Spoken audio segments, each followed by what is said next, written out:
Who is Monskin? He's the Hello, everybody. I hope everybody's going great tonight. Thank you so much for being here. Just letting you guys know tonight that we have one player that is not present. That's fine.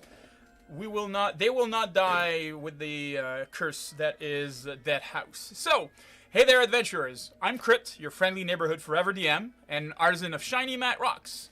When I'm not weaving epic tales or crafting dices that you could double as a dragon horde, you can find me here to ensure that our games are legendary and our laughs are loud. This channel is your cozy campfire, so grab a seat, share a tale, and join our kick-ass community. Welcome home. So tonight we are doing the second chapter for our Curse of STRAHD campaign. So how are you guys going this evening? That was to you, hello. Players, by the way. Yes, hello. I'm good. Wow. Wonderful. Perfect. So I just want to also remind everybody that we are using stream loots for cards. This is a means for you guys in the channel and in chat to help the players by providing them with cards that can either enhance, provide rerolls, and other things such as that. We also have a challenge currently for unlocking a new card on 10,000 points, channel points that have been used. We are at 8.5k, so just a little shy of the 10,000k, so we can unlock a new card, a new story card. So story cards are cards exactly like the other ones that people can actually get in order to help the party and enhance and change things in the story. If you wish to have cards, you can check the link that's shared right here at Streamloots. Just make an account over there, and throughout the evening, we will be giving out new decks and player cards so people can actually have stuff that they can play. So first come, first serve. So when we'll be giving out the new word or anything like that, just be sure that you are first to collect your cards. You can also pay 3,000 channel points in order to gain a deck of 3 cards. Yeah, that's pretty much it. Currently, I do believe that our players have a full hand with quick fix. Yeah, they have a quick fix, they have quality ration, they have brush with death, and a force of will, which guarantees a successful saving throw for an effect that they could be affected by. Other things that are coming up, we are currently working with an artist in order to have artwork made for this specific campaign. So Curse of STRAHD and our characters will have their own artwork. I'm just giving her a little shout out here. So if you check here, right here, check out Maestimi at maestimi.card.co. Yeah, so she does amazing things. If you want to see what's coming up, you can check it out, and you'll know what's coming up down the pipeline for that. Am I missing anything for the beginning of the game? I don't believe I am. Just give me a second. Let me just check that here. As usual, so this is a Tuesday for our Ravenloft. So next week is going to be our Kingmaker campaign as usual. We are still in the process of checking to make additional content on the channel. So just if you're not subscribed or if you are not a follower, just be sure to follow so you can keep having messages for anything that is on our schedule. I think that's it. Good. Excellent. So we will be playing the intro, and after that, we will be stepping into the dreaded land that is Barovia. So enjoy the trailer.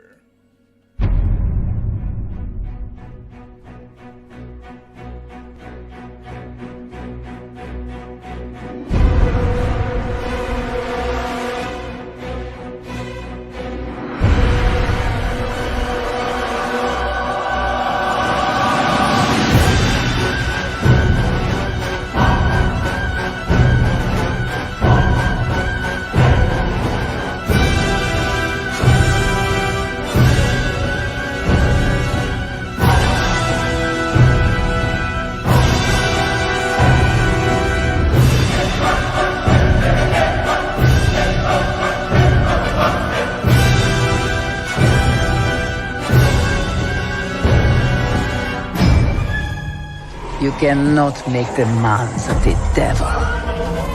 For he is the ancient. He is the land.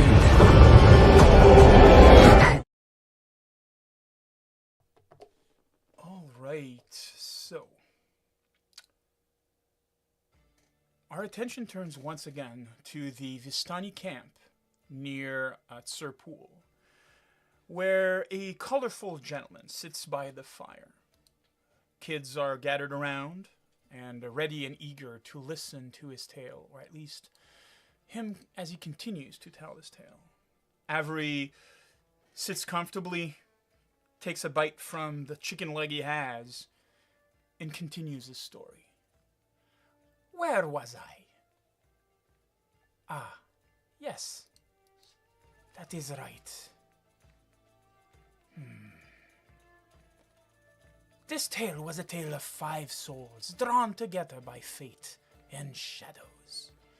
Timothy, a man of curiosity, stepped willingly into our cursed land, lured by secrets and unknown. Cyrus, poor soul, vanished one night, taken by unseen forces.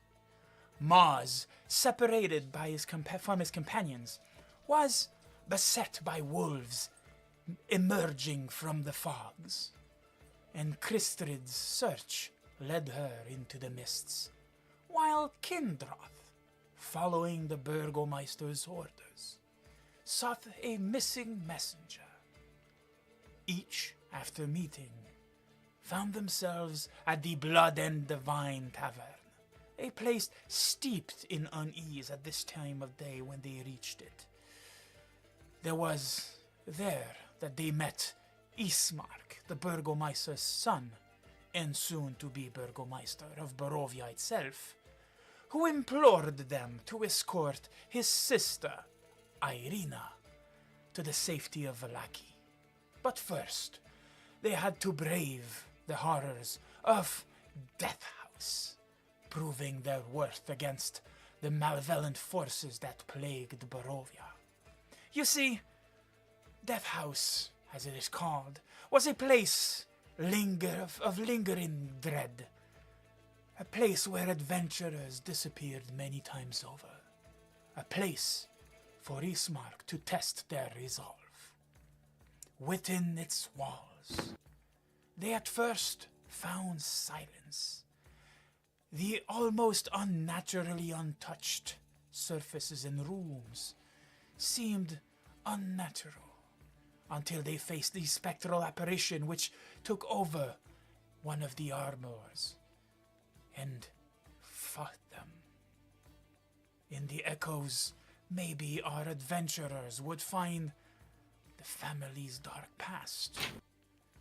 The house itself seemed alive, its very structure resisting their escape. Only by confronting the malevolent presence could they hope to survive. And so we turn our attention to our players as they are... now I need to bring up the map. Just give me a few seconds. That house. And of course I'm not looking in the maps. Perfect. Give me a second. I'm gonna do that. I'm gonna do that. Back in my days, we used to play without maps. Oh, come on. And I think you are on the 3rd floor. Yes, you are. Perfect. So, let me bring you guys here. So you will remember that you ascended the staircases. You know that this is a 4-story building, as you saw that there was a high roof for what seemed to be an attic of sorts. But the staircases, the round staircases that you took, stops on the level that you are. Meaning that there's probably another way in order for you to find, to access the attic itself. You are basically still there, breathing hard from the recent confrontation you just had with what seemed to be in animated armor. Kindrot still holding your arm from the recent strike that you have received, as the only wound currently being seen. What do you guys do?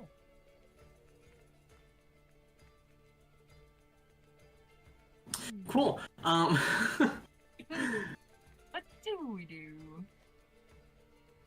Remind me, do we hear any kind of infant crying sounds anywhere? As of yet, you From do that. not. No. No. What in the nine hills was that? Well, it's still right there. We can look at it if we want to. You can't poke Yes, at it. I see armor in front, but there is no warrior inside. It makes no sense. I'm sure there's some like strings or something. Why am I? Okay. Sorry. Keep going. Perfect. I would Thank like you, to. little looky-loo. See if like I can see any strings or control mechanisms or anything like that. So You read my mind. So as you both kind of like kneel, check the armor itself, wires or anything like that would be obvious. There doesn't seem to be any contraption or anything that seems to have been keeping the armor afloat from its shoulder, like, you know, hanging from and kind of like moving like a puppet. Opening the chest piece, it opens like a normal breastplate. It doesn't seem to have anything inside of it, motors or any hinges or anything like that. Even the arm itself, as you just, you know, move the chest piece itself, the arm kind of falls off as it normally rests on the shoulder.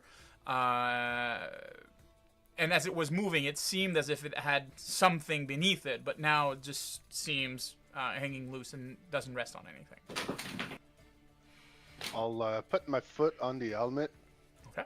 and claim that magic's afoot. Clearly, this is a spell.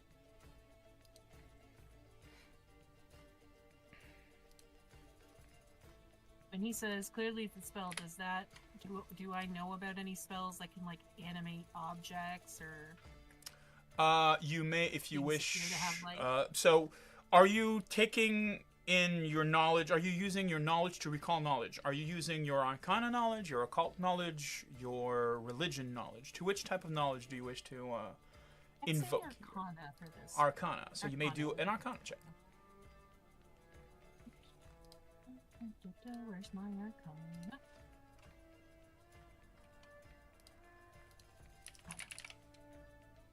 Oh yeah, I get a +0. That's accurate.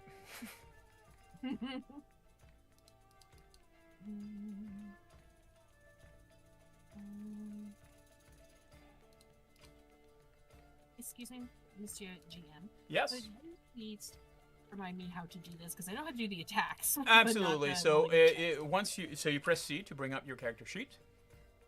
Got Once that is done, you have a little open hand that is called proficiencies. You may click on it.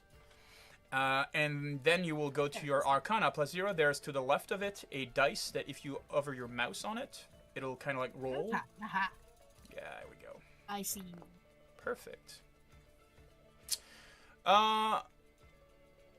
You do so. You're not a student of magic per se, but you're knowledgeable enough that we've all heard of wizards enchanting brooms so that it does the cleaning on their own and stuff like that. So it would be of the realm of the arcane, to the better of your knowledge. You're not aware of any religious spells that would emulate that effect. Okay, so this place was meant to test us, so this is the first test, maybe, to see how we would fare against a suit of armor? That is quite possible. I mean, if we can't beat a suit of armor with nothing in it, I mean... Yeah, I would fail us too if we couldn't do that. Cyrus will just kind of grunt to get attention and then nod his head towards the doors. You should go? In the room I see, itself, my friend. there are two doors, one next to another here. there is another door here, and by moving kind of like, you know, here-ish, you're able to see that there's also another door here. Shall we go right or shall we go left?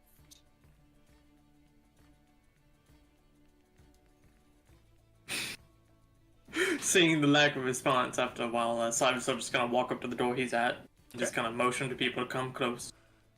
So there's two glass panels at the front of that door, so you can actually see somewhat through. It's very, very dirty glass panels, but it seems to be a large room. There seems to be a fireplace on the left side that a fire dances within. And on the right side, there seems to be perhaps a bed. You're not exactly sure. If from the dirt in the windows itself. Mm-hmm. And so he'll take his hand, put it on the handle, and still kind of just glance back to the other two and just kind of wait. Other three. Well, yeah.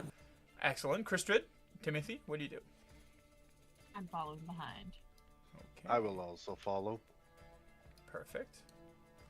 And then I'll open the door. Excellent. Just give me a second. So the double door has dusty panels. The master bedroom itself is dusty, covered with cobwebs. It has burgundy drapes covering the windows, and furnishing include a 4-post bed with embroidered curtains and tattered gossamer veils, and a matching pair of empty wardrobes, a vanity, and a wooden frame mirror with a jewelry box. It also has this padded chair, kind of like to your left, as you see there, Kindrot. Hey, thank you for the follow. Resting on the dusty tablecloth is an empty porcelain bowl and a matching jug. That's pretty much what you see. Other than that, it is as you see. There is a door right here and another door right here. I would like to check the one that is closest to me.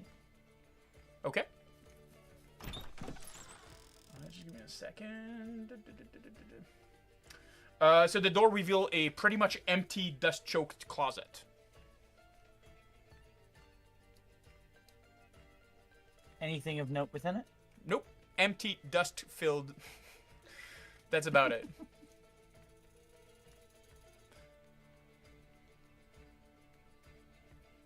I take a peek under the bed. Also, just so I believe that it's Timothy that's currently doing the ruler. Yeah. If you want to move, you need to press spacebar. I don't want to move. Perfect. Okay, you're calculating how far and close it is to cast your I am soon measuring to be 30 feet. Okay. So I can detect magic. Perfect. I am walking about with reckless abandon. We are noticing that. Mm-hmm. Anything interesting? I on know the how to table? check under the table. Mr. DM, what do I see under the table? You see the floor, cobwebs. That's pretty much it. Yeah. I know how to find threats in the woods, but in here, it's So trial and error. you are casting detect magic from where you are. Just give me a second. I just wanted to be sure because that can go further. There is magic in the area. Other than the one with your compatriots. We should be wary of items. More may come to life. Oh, Jordan. It's the gift that keeps on giving. You mentioned an empty container on top of this table. Give me a second.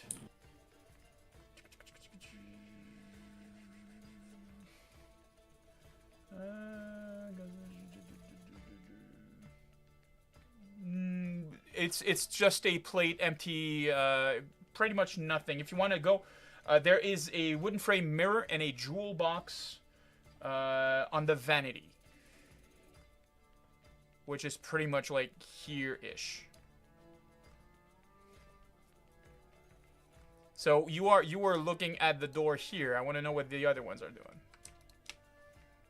I would like to take a peek under the bed if I could. Almost as if you're just, you know, expecting to find something. You hold your breath, lift up the skirt of the bed, bend down, and you do not find nothing. There's no monster beneath the bed that's hiding or looking at you or anything like that. Just dust, cobwebs, the skittering of small bugs. That's about it. Nothing under the bed, guys. Cyrus is holding his knife and pistol out, kind of just in the threshold of the doorway. He looks very uninterested in the room, like he's ready to go to the next one. But Okay. There's another door over here. It'll also be my. I will follow Cyrus on being bored of this room. Let's Okay. move on. Anybody checks the vanity? Anybody checks anything else in it? Or we're moving on? I'd like to look at the vanity, because you said there was a jewelry box? Yes, there is a jewelry box in the vanity. You may double-click it if you wish, in order to see what is inside. Ooh. Do I just... Oh, I clicked the loot button. That's cool. Yes, there is a loot button that you can click in order to just acquire it. I am picking it, and it just does not seem to work. Give me a second, I'll Maybe give I'm it to not allowed to. you. I'll give it to you.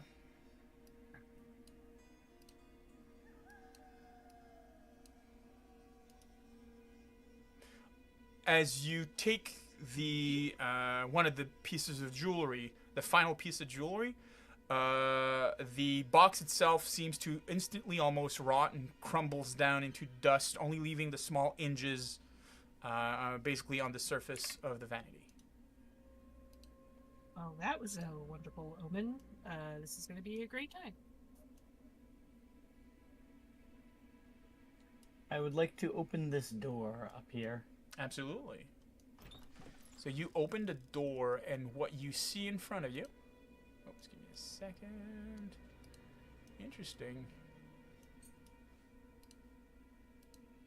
Just give me a second.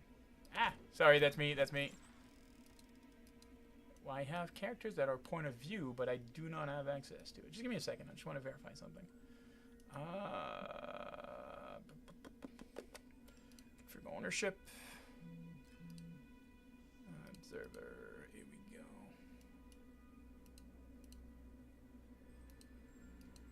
Huh, for some reason I'm unable to see what you guys see for the... Okay, anyways.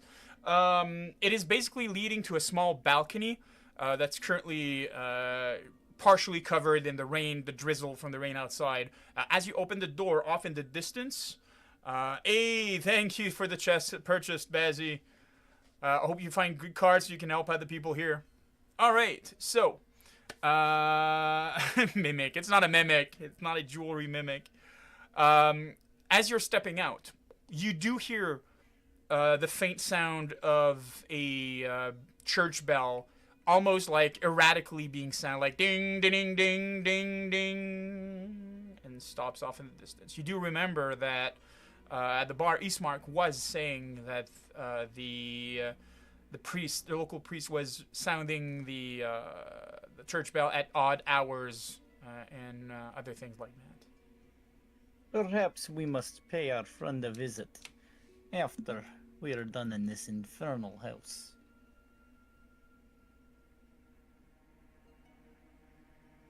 So what do you guys do? Sure, why not?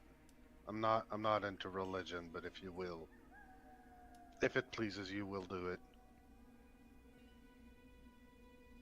Kind of blink a little bit and go, thanks.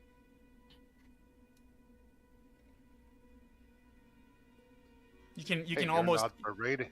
you can almost hear the heart of the priest of Siren Ray breaking as you're saying that. As I was saying, you're not berating me for having undead's minion. I'm not gonna berate you for having religion. No, I appreciate that. I feel like that's a good basis for beginning of an acquaintanceship. So is you know who a werewolf yet? Nah, nope. Nobody's a werewolf. We're fine. So. Who's you know who? I don't know. Someone gonna be a werewolf. Hydrate. Thank you for the hydrate. Even I'm not sure, and I was there at every werewolf account so far. On every games, every werewolf encounters. So anyways, what are you guys doing? I What's do that not. for? I do not see anything suspicious in this room.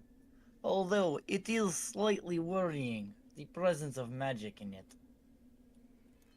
So magic, everybody is pretty commonly knows that detect magic doesn't detect something in a specific room, but in a radius. So it could very well have picked up something in an adjacent room. It is within 30 feet, though. So. And if I recall correctly, when we first entered, we basically established that the whole house is magic. You did make a detect magic as he entered, and magic was picked up again. So yes. Is it the house itself? Is it something else? We don't know. Yeah. I suggest we keep our heads on swivel.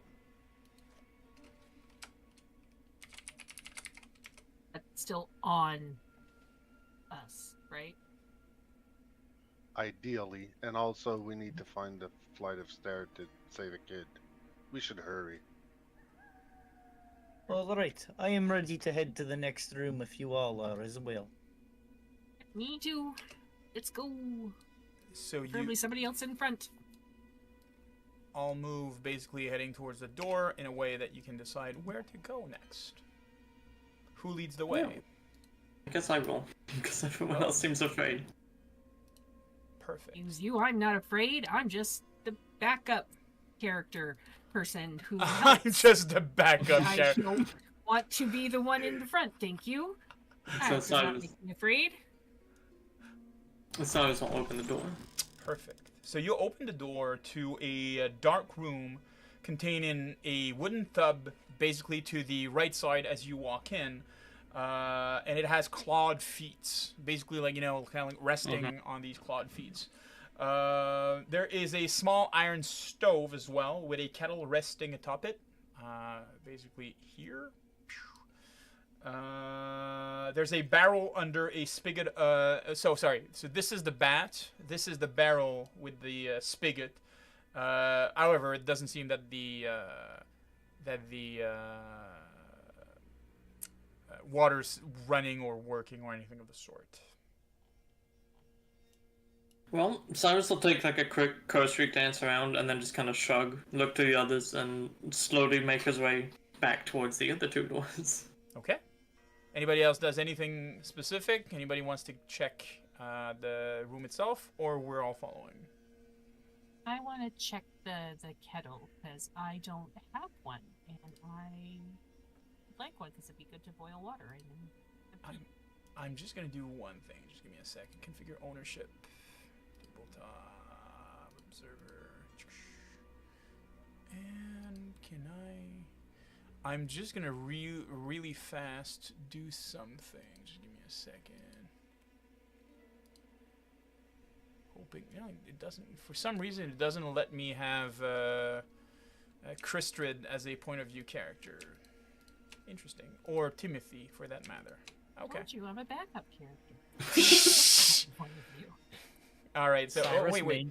I do have something for that though. I have a camera token. That's an invisible token for that. Excellent. So what do you guys do? Timothy, Kristrid. Well, I mean, I'm gonna follow her if she goes to the kettle. So if something moves, it won't kill her. Okay. So you basically follow close behind. You find this very old kettle. It is made of what seems to be almost cold iron, cast iron perhaps. It has seen better days, but yes. The start of chapter 2 is going great. Thank you so much, Serfindiel. They've not encountered anything dangerous yet. But yes, it's a heavy kettle. While you guys are doing that, Kindrot, Cyrus, what do you do? I am following Cyrus's lead at the moment, and we have ran into 2 more doors. Ran into the doors? You shouldn't do that. You should open the doors and walk through them. Well, on Cyrus's end, we're just gonna stop in betwixt the 2 doors, look at them, then look back, realize that 2 people are missing, and just kind of sit there and stand and just stare down the hallway and just kind of patiently wait. Got distracted by a teapot. I'm sorry. Give me a second. And they eventually reach back to be sure that everybody's still together in this house of death. How ominous that is. Cyrus, what do you want to do? And once they've gathered, he'll look to the 2 doors and then to the party and kind of just like shrug as if asking a question. Kindroth opens the southern door. Excellent. It seems to be a dusty it seems to be like this room with dusty shelves lining up the walls. A few of the shelves seems to have folded blankets and old bars of soap. At the end of the room itself seems to be a cobweb-covered broom resting against the far wall. I would like to advance towards the broom. Okay. You may advance towards the broom.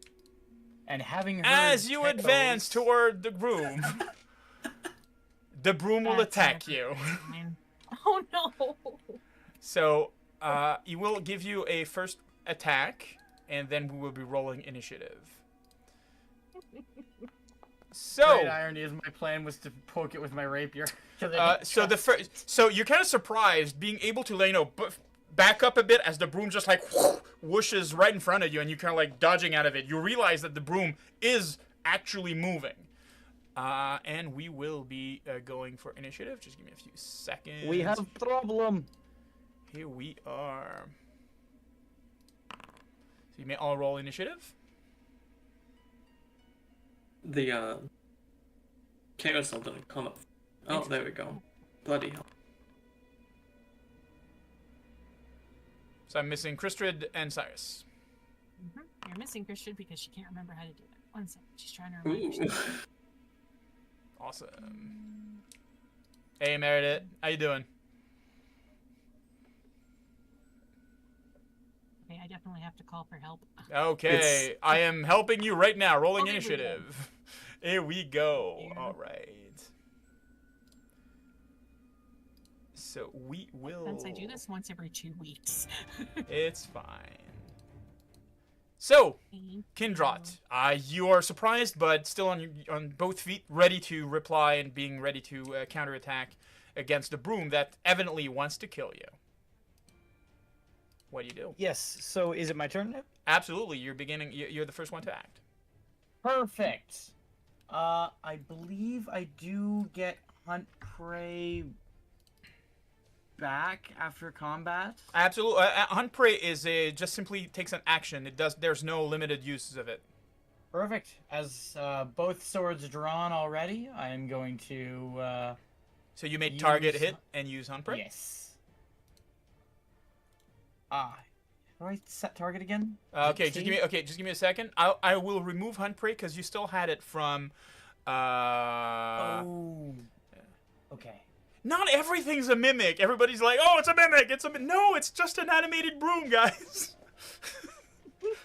And I would like to Rage. No, go sorry, you're not a for barbarian. 2 attacks against Perfect.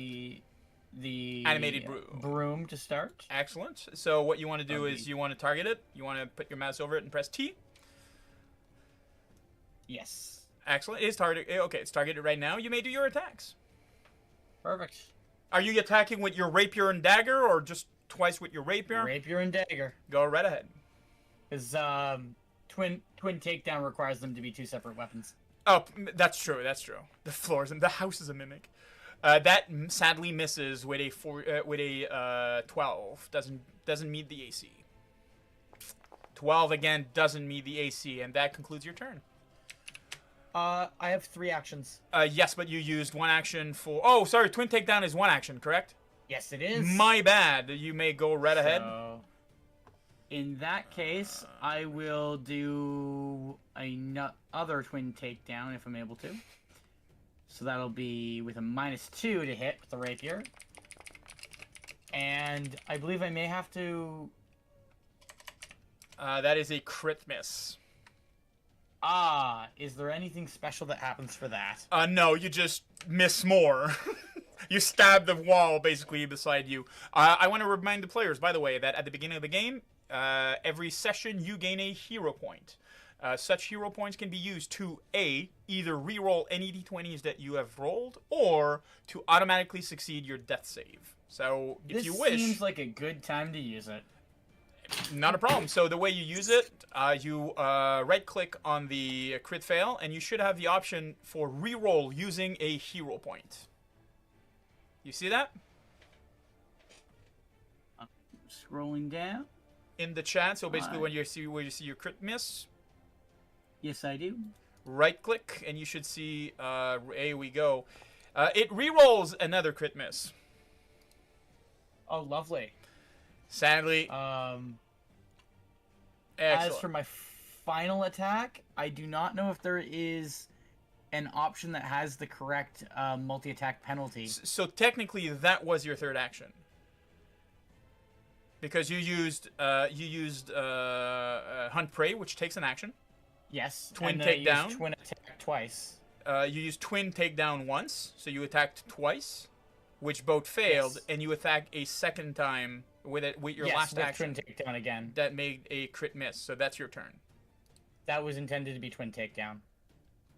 Does a twin takedown have the flourish act trait? Because as Okay, I did click it, I so- did so- announce it as so- twin takedown. You can only do Twin Takedown once per round. Oh, okay. Perfect. Because I as did not know Cyrus was mentioning, it has flourish, so you cannot do it more. Oh, that's unfortunate. Well, it I happens. flail some blades about, and I am not hitting this broom. All right, the broom will be offended that you've tried to attack it, and will try to attack you. It That's first honestly deserved. swings and crit misses. It'll use an action to float about, and use its third action to attack you a second time. What is? Oh, interesting. What is that? Okay, it needs to be hit. Okay. And misses. All right. Kristrid, as you basically reached the door and saw Kindra walking inside, you look towards the right, and you see him literally wrestling with a broom that fully intends to kill him. Oh, look, it's trying to sweep him under the rug. Let's get him. The broom got offended. It has feelings. I am coming up, and I would like to attack it. Go right ahead. So you may bring your mouse with over my it. hammer. You may bring your mouse over it and press T in order to target it. Okay. Perfect. And then what you want to do is you should have your hammer on your first. Yeah, it is. So you click on the strike at the +1 that you have. Wait, You rolled a 2, so that is a crit miss. So that's your second action. You have a third action. What do you do with it? I cannot roll again, right? You may attack again if you wish to make a second attack, but this time you will be clicking the -4 because it's going to be a d20 -4. While the hammer that you are wielding has sentimental value to you, you're not very good at wielding it. This is very true. I will do the -4 and attack it again. Go right ahead. Modifier. How do I make it the -4? So if you check on your character sheet, you see Brothers Warhammer. Oh, -4. Aha! Bingo. And that is his second crit Easy. miss. Oh, mother of... Oh, okay. All right. Ow! I'm so good at this. Cyrus. I have a question. In your determination, can I perceive the enemy currently? Yes, you may perceive the enemy. Is there a reason why you shouldn't be able to perceive the enemy? Because I can't see. Ah, sorry. No, you do not perceive the enemy. Okay, so I have to use my first action as a proper stride, so 5, and then I'll see it. And you know what? I'll just stay here, and then take aim. So second action is to shoot. Go right ahead. Weapons up here. That's a critical. That's a critical hit. So you're being able to shoot with your gun like an inch thick broom. Yeah. It takes a bit less damage than it should, but still breaks in half and falls down inert to the ground. So where he was, right behind me, does that mean he put, like, his hand around me with the gun and went boom? It probably shot over your shoulder. Probably over my head. I am short. Yes, it resounded. It was a loud bang in your ears. But other than the surprise, the broom now seems to be lying on the ground, broken in two. Can you warn me next time, please? He'll just kind of look at you, laugh for a second, and then reload his gun.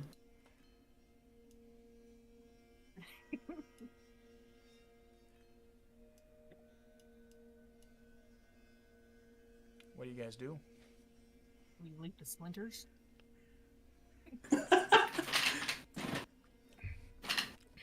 I want to look it over just to see, like, it probably was another animated object thing again, but I just wanted to take a look. It does not dissolve into a creature that somehow took the form of a broom, if that's what you're asking. Okay, so far we've been attacked by super armor and now broom. Seems like it's like it. decreasing in severity, unless you're allergic to spiders. So, can I do a quick look around the room to see if there's anything shiny? There's cobwebs, there's drapes, there's folded tablecloths and folded blankets that are dusty and just enough that when you touch it and you try to unfold it, it kind of cracks because it was like that for too long. What was that? But other than that, that's pretty much it. Fear the mighty werebroom, yeah. The mighty werebroom. Oh, that's gonna haunt me. No, seems I'm good. Then I'll go over to Androth and go. You good? He's still injured from the previous fight, and I think he was probably more scared than anything right now. He seems fine. I fear we may be in the house of a wizard. There are animated beasties. So maybe the challenge of this house is to go through and find all of his pranks? Because so far, everything has just been a prank. A prank that gave us a big ow, but prank. Yes, getting slashed on the arm is a rather rude prank. Though other than that, they have been mostly harmless. Did you grow up with siblings? I mean, You could speaking of say siblings, that in a sort. Speaking of siblings, there's still one we need to find. Timothy just story driven forward. I mean, it is a somewhat time-sensitive goal. Yes, there is a baby missing. Yes. I'm not convinced there's really a baby. Like, I'm not convinced. Like, I think that's why Christian is acting so cool. Like, she's like waiting for somebody to kind of come out and go surprise or something like that. She's not quite believing that any of this is real yet. I believe baby may be more metaphorical. Though Timothy has a point. We should still be looking for it. A metaphorical baby. Metaphorical baby. It's dangerous to go alone. Take this. Go over here. Burst of speed. I can't get out of the room. No, because Cyrus is in the way. Excuse me, Cyrus. Could you move your beaked face that way so I can get Wow. Yeah, Phil, you're gonna have to move me because I'm reloading. Oh, because you're reloading? Thank you. Oh, sorry. Here we go. We're good. Everything's good. Perfect. What do you guys do? It's dangerous to go alone. Jesus. Take this. So somebody wants you to have better access to reload. Thank you so much for the rapid reload, Mr. Montreal Rugby Star. Just give me a second. Where is it? I believe we have only one option for door at this time.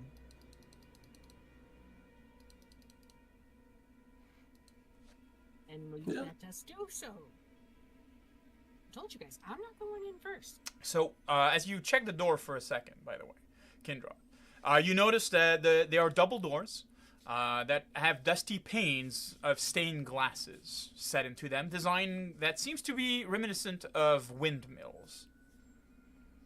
You do remember that the windmill was also a theme that you found downstairs on the first floor, on the heraldry and other panels of the wooden decorations around the room itself. I open the door. You go right ahead. Perfect. Just give me a second. This is a... just give me a second. That's the wrong one. There we go. The dust seemed...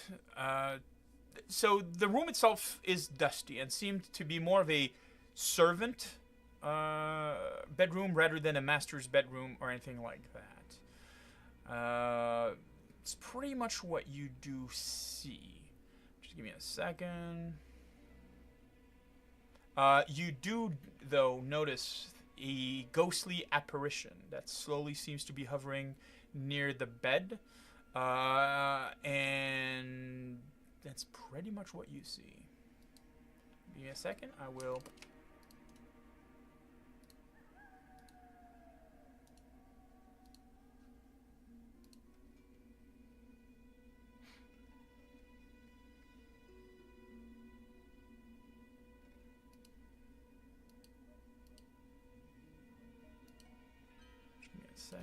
What does this apparition look like?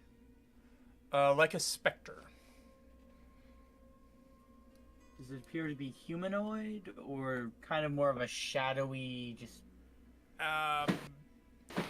From the distance that you are and through the darkness, it is hard to notice if it has actual features. Looks more like a... It's vaguely humanoid in shape. Enough to discern that it is or probably was human at one point. But to notice if it's a woman, a man, or anything of the sort, hard to say. In that case, I will It's dangerous to lower go my rapier, alone. keeping it Take out, but this. sheathing my dagger. Thank you. Approach. Just give me a second. So you will what, sir? Lowering my rapier into a less threatening position and sheathing my dagger, I shall approach. Okay, just give me a second. So you do see so you've heard rumors of ghosts. You've heard stories of ghosts. By all accounts, unless this is some very fancy magical trick, that thing is a ghost. It resembles it looks like a thinly skeletal young woman that seems to be terrified. The moment that you approach, she seems to gasp and then moves in order to attack you. Just give me a second. I mean you no harm. You will Relax. you will be able to roll anything during combat. Oh, lovely. You may roll initiative. Kristrid still need help for the initiative? Astrid remembers how to do it this time.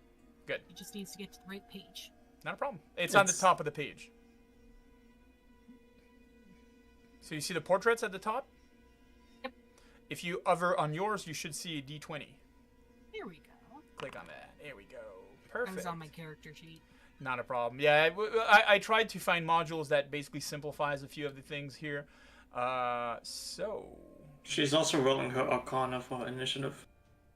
Okay, am I rolling my we'll Arcana check that. first? Yeah. We'll check that later. All right, Kindrot. If you wish to try to reason with the creature, you may. We mean you no harm. We are looking for lost child. Are you trying to negotiate? Are you trying to appease? What are you exactly trying to do? I am lowering my rapier and placing it on the ground and attempting to persuade this phantom that we mean them no harm, and we're just here to looking for a lost child. Okay, so as a free action on your character sheet, you will notice that I'm pressing drop, so that you are placing the rapier on the ground. You have an action called pick up if you wish to pick it up afterwards. So that's your first action. Oh, hydrate. Thank you so much for the hydrate. And that being said, would that be diplomacy for my? It would indeed be diplomacy. You are doing it opposed to the creature's save. For that, if it is reasonable, able to be reasoned with, so you may roll your diplomacy. All right. In that case, knowing of no cards on hand that'll help, I'm going to just roll a straight roll plus 0. Okay. It's a 17. Though you've worked with animals before, you know how to appease and seem less threatening or anything of the sort. Your words seem to not even being able to reach her in whatever trauma that she's probably seeming to be reliving. In that case, that the diplomacy was another action, wasn't it? Mm-hmm.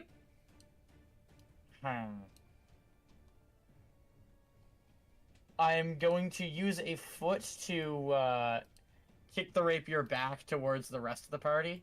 Okay. I believe that should be my last action. It is. All right. Cyrus, what do you do? So once again, I can't perceive it, so I have to use my first action to move. So 5, 10, 15, 20, 25. I see it.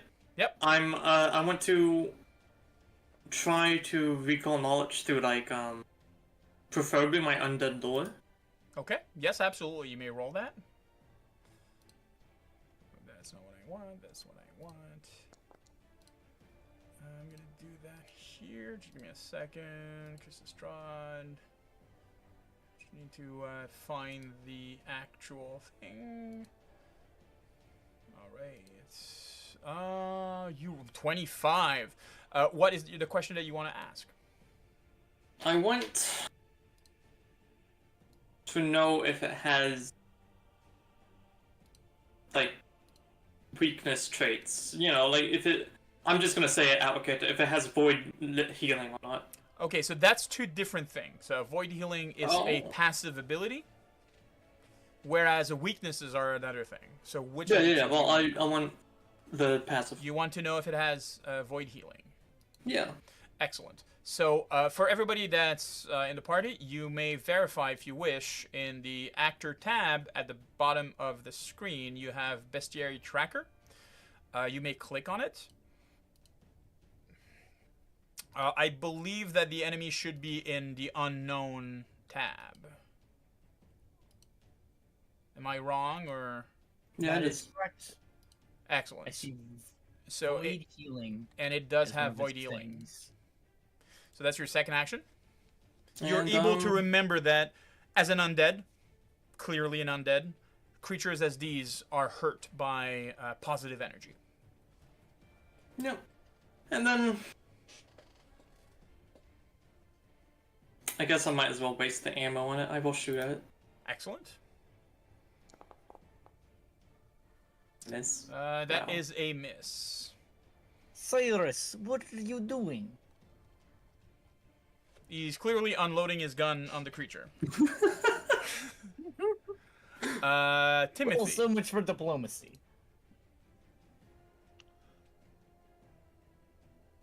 Well, diplomacy's gone out the window. Well, technically it's still in the room, but, you know, nobody jumped out the window yet.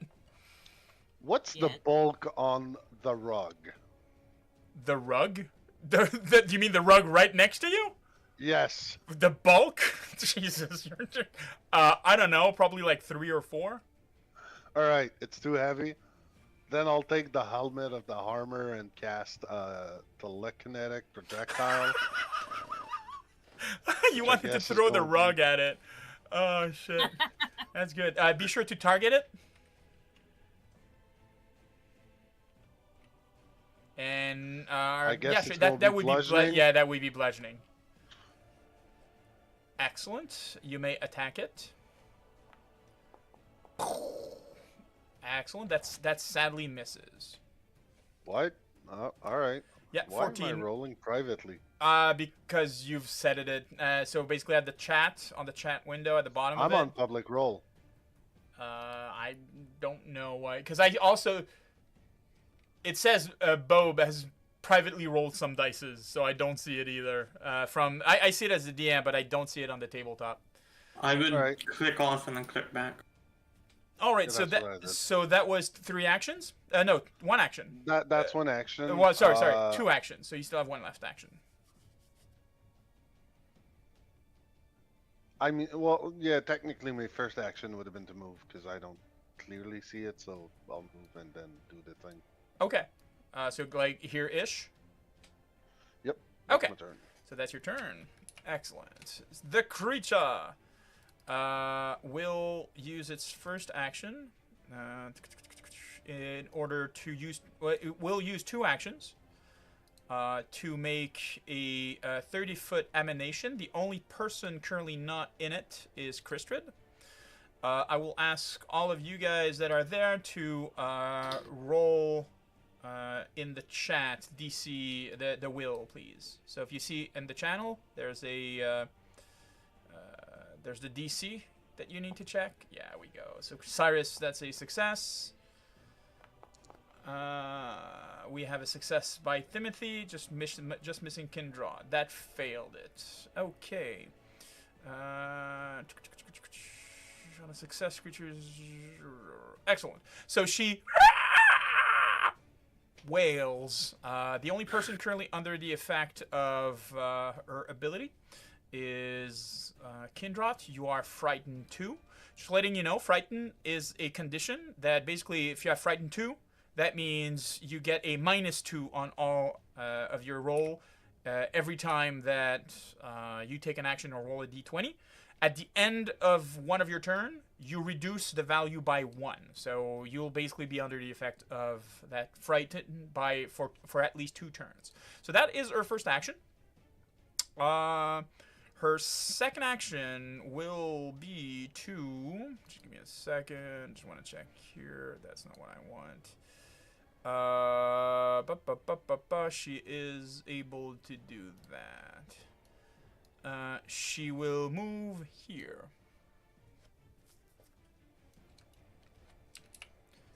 Kristrid, what do you do?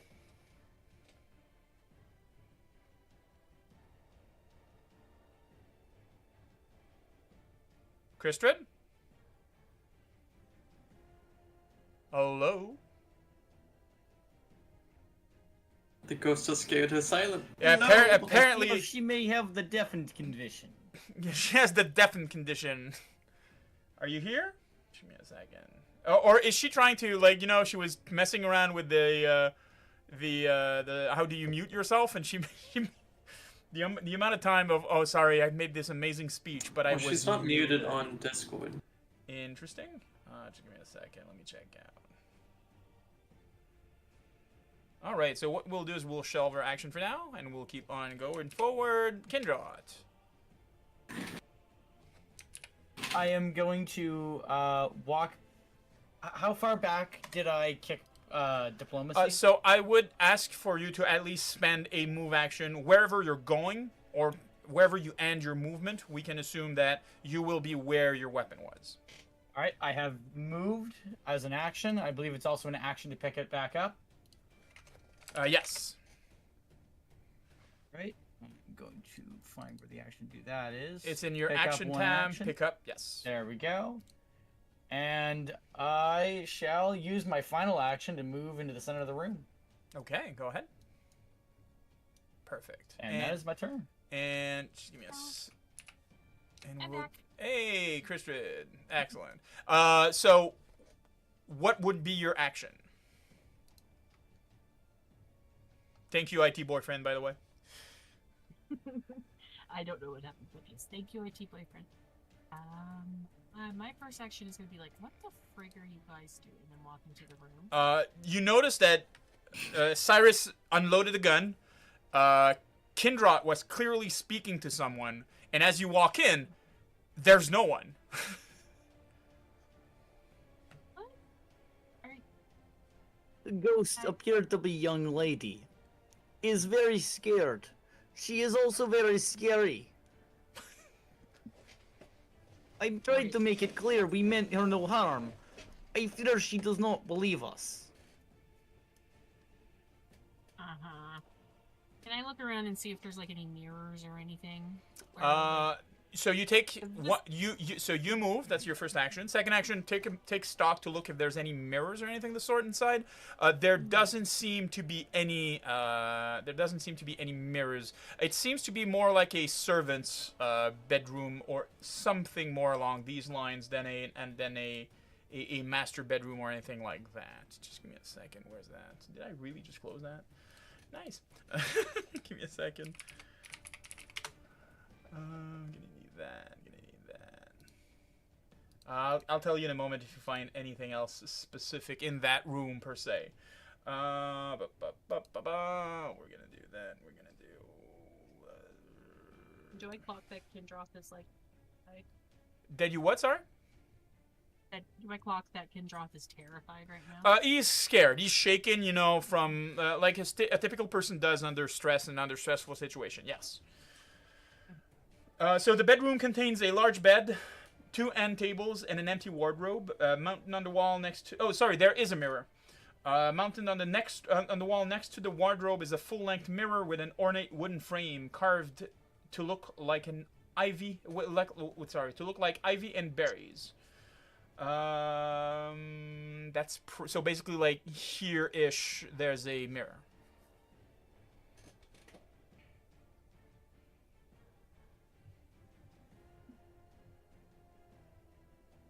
So do you do anything specific? You still have one action. Did I use the other action to see if there's any light coming in from anywhere that could have bounced off of it that would have made him think there was a ghost? I mean, by the way that Kindra is shaken, you saw him fighting an animated armor. He fought a broom in a closet, and he fought wolves. He doesn't strike you as a person that would imagine a ghost just from bouncing lights. So, ghost. There was clearly the face of a young woman who looked absolutely terrified. As stated before, I tried to make clear that we meant no harm. I fear she does not believe us. So, And as I say this, the point of my rapier is just shaking. And so, Christrid, that'll be your turn. Cyrus. Yeah. Alright. Step. Or stride. 25 feet. I don't see it. That terrifies me. I guess I'll stride right back to where I was. So that's 2 actions. And reload my gun. Perfect. Timothy. Well, I'll look for the damn ghost, because I don't see it anymore. Nope. Where are you looking for that?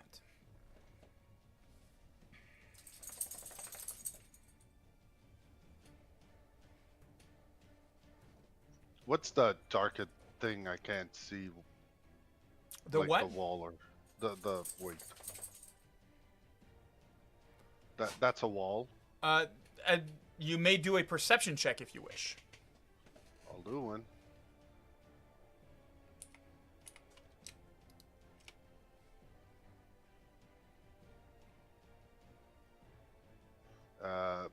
How do I do a perception check? So, it will on your only character- let me roll initiative. Just above it. Oh, thank you. Perception. Yeah, exactly. That's an 18. You notice very quickly that the mirror itself is mounted on a piece of wall that seems to be able to move, as if like if somebody removes the large mirror, it'll reveal perhaps just like, you know, a fake door in the wall itself, or rather a door in the wall itself, kind of like, you know, hidden like a passageway. Well, then I'll try to open it. You would need for that to remove the mirror first. I'll try to remove the mirror. And not a problem. It's kind of heavy, but yeah, you're able to, you know, lift it, put it sideways, and that will be your turn. All right? All right. As you have the mirror in your hand, you're just setting it down. Passing through the wall in full view of Kristrid, the apparition basically appears from... appears as she manifests through the wall. She seems to be having some aggression towards Kristrid more than any other people, and she will strike at you. Kristrid, that is a hit. You take 8 points of necrotic damage. That is her first attack. Her second attack will be to the wizard beside her, so Timothy, as she remembers that he tried to attack her. That will be a critical hit for 26 points of necrotic damage. Oh, sorry. Wait. I am not giving that to you. I am giving the 26 points of damage to him. Here we go. Timothy, you feel the clawed hand of the spirit, and you see her visage basically changing and shifting into that. It's dangerous to go alone. Take this. Lucky dodge. You see the visage of the creature basically shifting into a very horrified creature. It rakes you, and you do feel the negative energy seeping in through you. You do feel almost as if your skin was rotting temporarily. You feel your veins becoming stiff, and it hurts terribly. I will remind just letting our party knows that you have on the left side of the screen a little thing called card hands. You can click on it, and these are cards that you can use. You can click on the card if you want to know what it does, and it can be used at any point. Of course, once a roll has already been done, it is too late normally to do a card in order for defense, but just reminding you that you guys have access to that in order to... and these are cards given to you by the chat in order to help you out in the fight. So, these were its two attacks. Sorry, what? I said thank you, chat. All right, Kristrid, what do you do? So does Timothy look like he's about to fall over? So if you notice at the top, there's red on the portraits. Mm-hmm. That's how injured they are. Okay. I'm going to cast a spell on Timothy. Okay, what spell are you casting? Rousing Splash. All right. So you want to target Timothy first by putting your target on it and pressing T. Then what you want to do is you want to click on Cast in Rousing Splash. Perfect. And we want to do the spell effect of Rousing Splash. The target gains... Here we go. And here we go. He is still badly injured. So that costed 2 actions. You still have 1 action. Do you do anything else? Mm-hmm. I'm just double checking. I can't do more than 1 spell a turn, can I? You can do more than 1 if you have the action for it. Do I have a spell that's only 1 action? You do. I do not. Yes, you do. I do? Do I have a spell that's only 1 action? Heal. Oh! But... heal still... heal can be casted between 1 to 3 actions. It, of course, depends on power, how strong that you are using it. Okay. I think I'll do a heal on him, as he's... Okay. So you may click Cast on Heal. Targeted. Heal. Excellent. You can click the Heal 1 action in the chat. Roll damage / healing. In the chat again. Here we go. So 6 HP. Oh, wait. Sorry. You're supposed to... No. Give me a second. You're supposed to heal that. Here we go. Better. All right. And that concludes your turn. Kindrot. Alright, I fear diplomacy or peaceful resolution is no longer possible. I'm going to move closer. Okay. And I would like to. I'm not sure if I removed target from the broom, but I would like to. You note have this removed it. ghost as my new target, You may. and just gonna use that action real quick. Go ahead.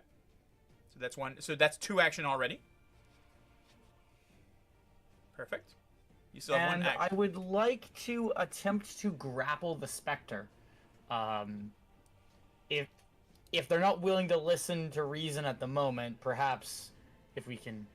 So I just want to be sure of what you're trying to grab an ethereal Yes. creature that passes through walls. I've never seen this before. I'm hoping that they can only do that occasionally, and it's not a permanent thing. Okay. You may roll your grapple. Would that be my unarmed attack? It would be your unarmed attack versus their reflex. All right, here goes nothing.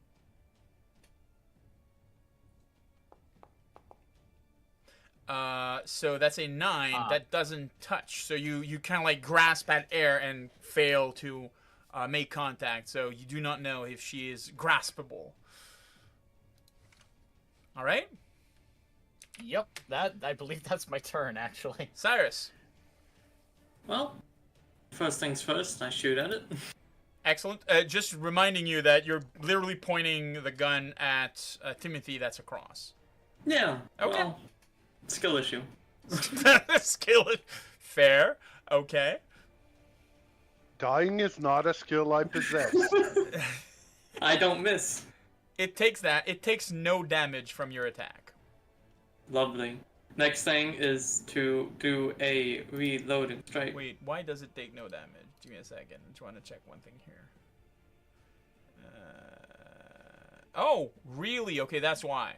Okay, because it didn't add up for the stats that I was seeing, and I just... Okay. Cool. Next is the reloading strike, Perfect. which also hits. F1 Hits. no damage, I assume. That creature takes no damage. And then, at this point, I know I'm taking a penalty for it, but I want to recall knowledge right next to it to try and, discover other ways to dispel it. So you did use your knowledge to get knowledge about the void healing, but I'm not sure that Christrid knows what that means. Yeah. So sharing that information would be irrelevant. In the meantime, you may roll your lore check. 23. That's absolutely work. What do you want to know?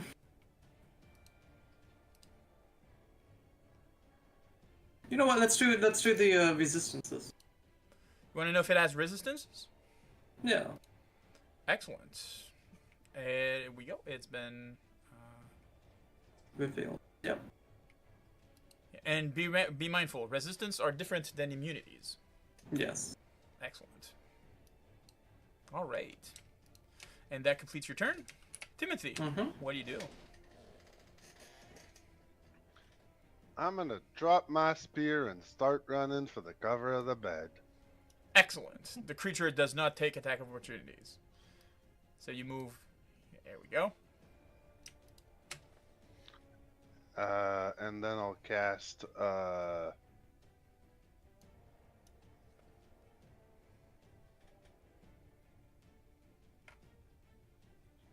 Yes, that famous spell.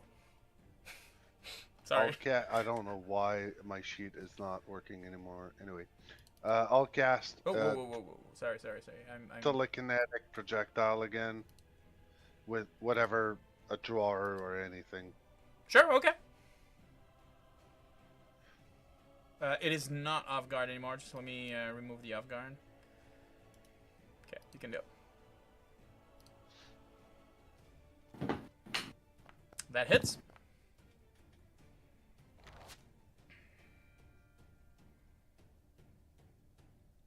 You can roll your damage. 16 of damage. It takes some damage from that. That completes your turn? No, wait, that's 2 action.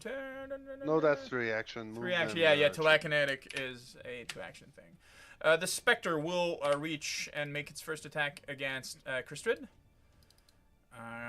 What did I do? I didn't even look at you or talk to you or nothing. Why do you keep going after me? That hits for 12 points of damage. Ugh. Its second attack will be on Cyrus. That will hit for 9 points of damage. And its last attack will again be on Cyrus. And that will be a crit miss. Kristrid. Well, I'm now offended. May I suggest a course of action?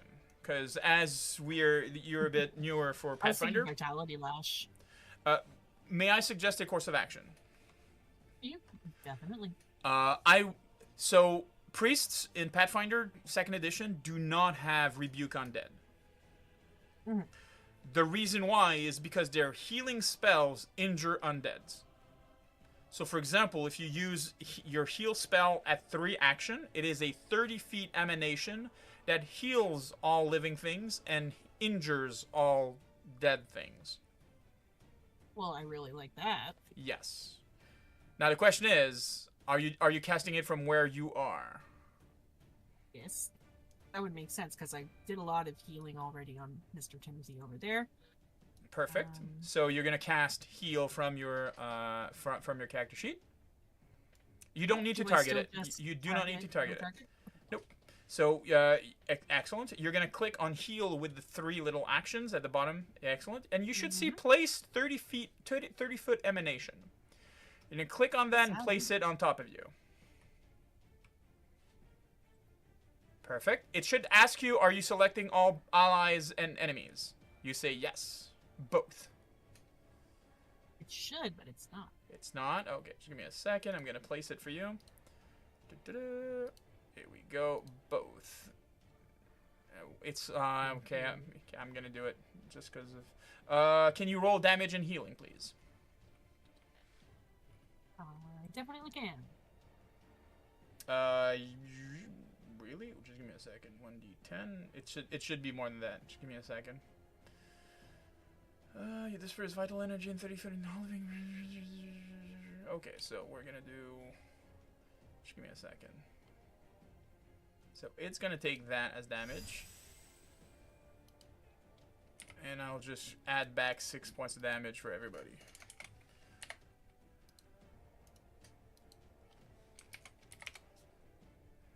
Manually doing it. Like the old days. Yep. All right, here we are. So that was basically your turn.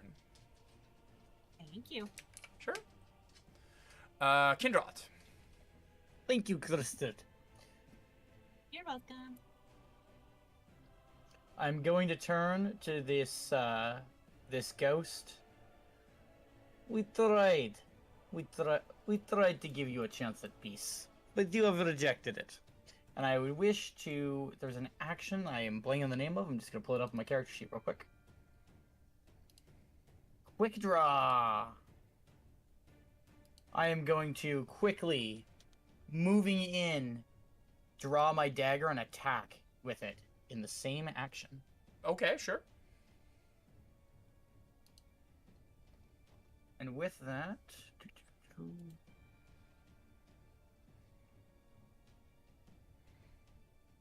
That's it. That is a hit. You may do the damage. All right. Now, I did have to click the draw action as well. Yeah, I saw it. It's fine. Because the quick draw did perfect. 4 of damage on it. The dagger passes through it and deals no damage. All right. Saturation attack it is, then. I just want to check one thing. Just give me a second. Okay, cool. I just wanted to be sure that a quick draw was not, and you miss on both attacks. So that is, I believe, 2 actions. You still have 1 action left. Yes. This is not going as planned. When in doubt, double down. And that's a -2. So nope. At least you double down. I mean, you know, like, yeah, literally, but you know. All right. So, Cyrus. Yeah, Oh my I don't really want to waste my ammo, so I guess I'm just gonna stab at it and then not do damage even if I hit. That's a miss. Second attack. That's a miss. The third attack is a miss. Yep. Wow. All right. Timothy. I'm gonna move. Oh, I'm still on the ruler. I will cast Runic Weapon on my friend in front of me, Okay. which should give him a +1 striking On weapon. which weapon? Dagger or rapier? Rapier. Perfect. And that's my turn. All right. The creature's turn will attack Cyrus with its first attack. That is a hit. Will deal 11 points of damage to Cyrus. It will attack Crystrid with its second attack. That is a critical hit for 16 points of damage. And its last attack will be on Kindrot. And miss. Crystrid, what do you do? I can swear at it. I mean, you may try. I'm just looking through to see what I have available and what can possibly happen. No, that one. Dang.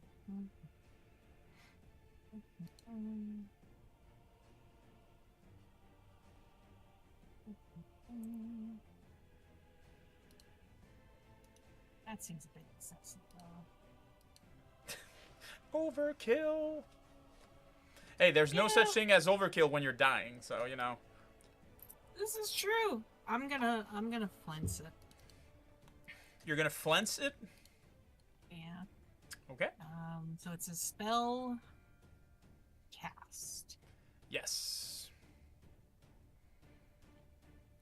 You need to target it. Then you're gonna click on attack.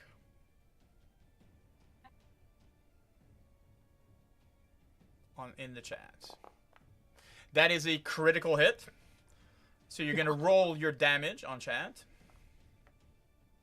using the roll damage of the spell card in the chat. And we will do that. The specter takes some damage from your attack. Just want to undead creature. Wait. Creature or corpse okay. at max flesh, muscle, and internal organs is target immune to also this spell. becomes enfeebled for 1 minute. If this spell's damage destroys the target. Okay, cool. Perfect. It is enfeebled. Phil. Yep. Read the very top paragraph. With a bunch of stripped flesh muscles, the depends on the creature and the creature and enemy cause a creature or cause it lacks. Yeah. Oh well. Okay. So Crystrid, that spell would not have worked on the specter. Reading it now because it requires a creature with a corpse. So a creature, it says a creature or corpse that lacks flesh, muscles, or internal organ is immune to that spell. But since we've already made the effects, we'll go with it for now. So that's 2 actions. You still have 1 action. It was a Siren Ray miracle. It was a Siren Ray miracle. Yes. True. Are there any mechanics of disengaging? Yes, it's called disengaging and moving. Yes. Oh, I mean, like, do I get an attack of opportunity if I move away from Okay, so not everything has attack of opportunities. Some creatures have more than 1 attack of opportunities. It really depends. You do remember that you saw Timothy moving away from it without disengaging, and it did not attack it. Not attack him. Also, every manipulate action creates an attack of opportunity. Yes. So if you notice in your spell, your flance is called. There's a tag manipulate on it. It would technically trigger an attack of opportunity. The Spectre did not take any attack of opportunity against you. So I'm gonna run over here and hide behind Timothy and go.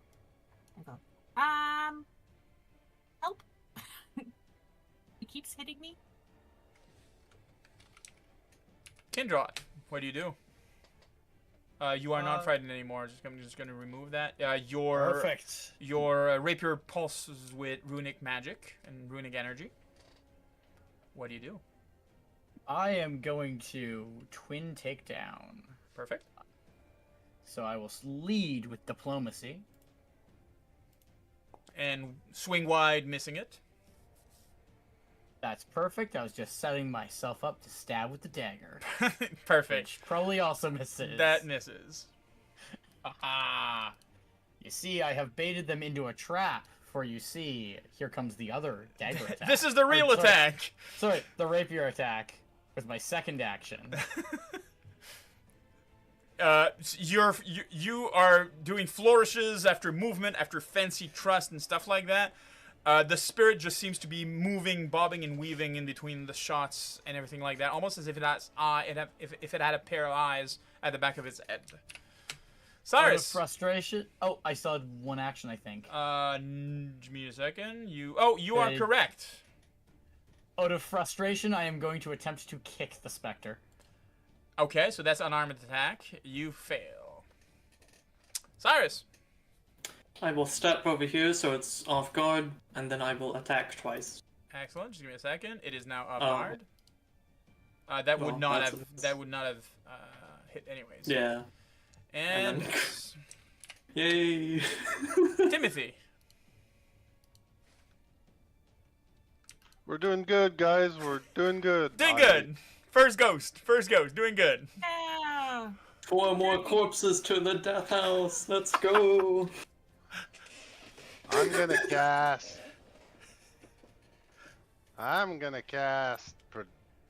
telekinetic projectile on it. Okay. Again. With the same thing I started drawing last time. See how confident I am? That misses. That's 2 actions. You still have 1 action left.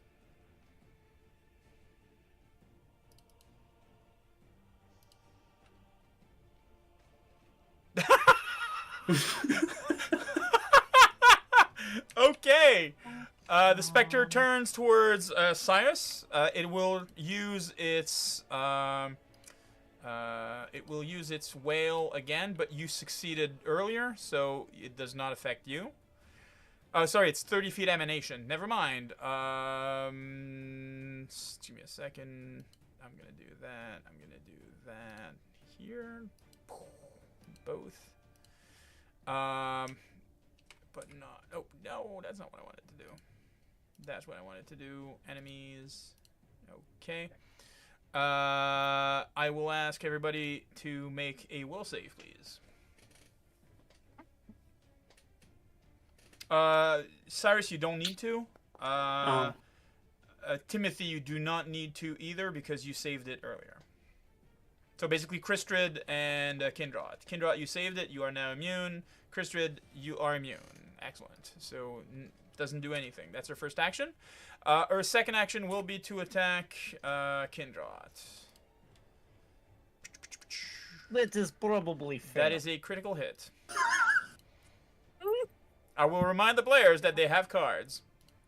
That is yes. Is there a card that nullifies a crit? There is a card that nullifies a crit. Do you have that card? No. Damn. So that's 24 points of damage. Got me. That's what happened when you're down 1 barbarian. Kirstrid. Mm-hmm. What do you do? I'm looking through. I'm trying not to use all of the spells because this is like the first ghost. Just like what? It's better to be out with spells and alive than spellful and dead. Vitality Lash was not a bad idea, but it still needs to hit. That's the issue with it. I was thinking Vitality Lash or Rousing Splash, but Rousing Splash gives you 1d4. Yeah. And Vitality Lash would give you 2d6. Up to you.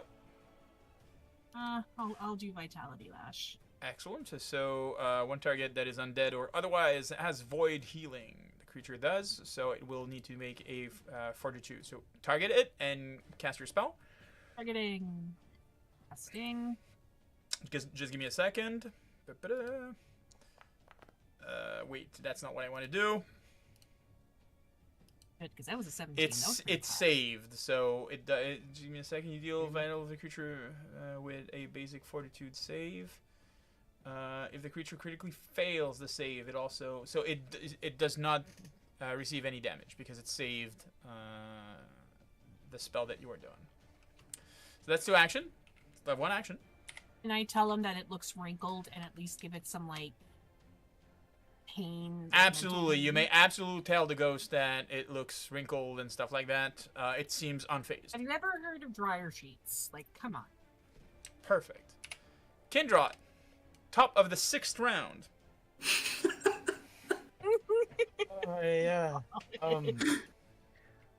I feel not very good. I am going to try another twin takedown. Go ahead.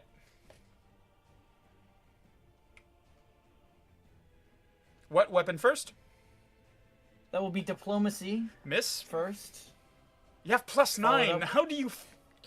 Oh my god. I got all of my good luck out in the first session. That's when I insane. got the You have crit. +9 and you're not hitting because you're rolling 16. You rolled a 7. That sucks.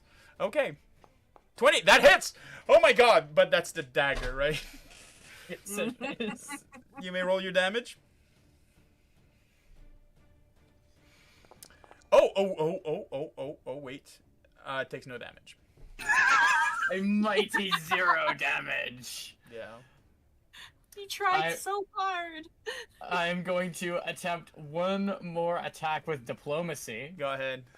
With That, -1. that hits. Oh, that hits. Holy shit. Saren Ray. It takes damage. It is still alive. I am going to retreat No, it's still dead. with my last action. Excellent. Where are you going? Perfect. So everybody's leaping hiding. over the So bed. everybody's going behind the behind the bed and like ah! Only from the only exit. Cyrus, what do you do? I believe in you, Cyrus. Well, I mean, we know what I'm gonna do here. Stab, miss, miss, and then I'll miss again, I think. Yep. Wah. I suspect we need Timothy. a training arc.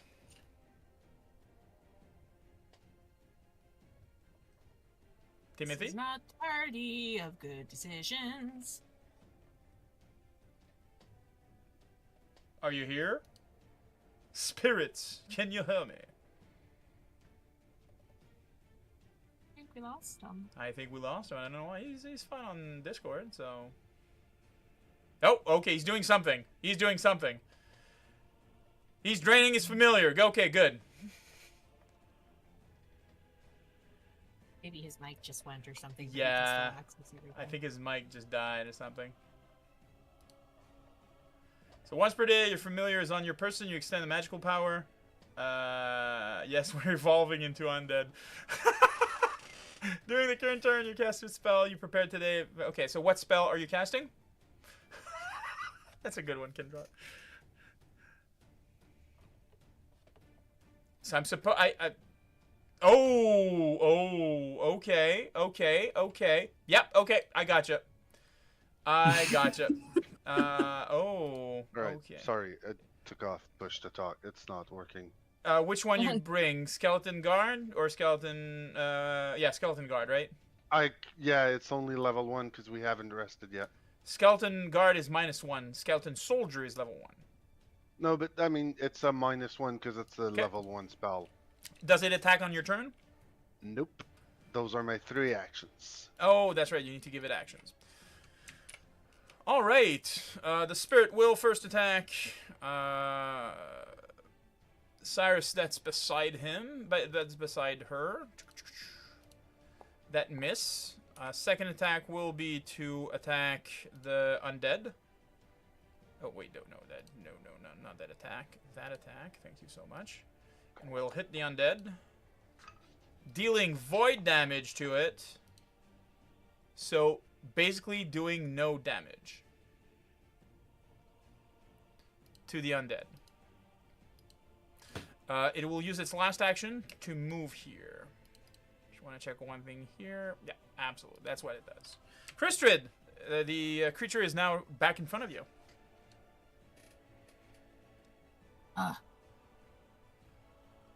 Alright. I'm gonna bring out good old faithful Vitality Lash again.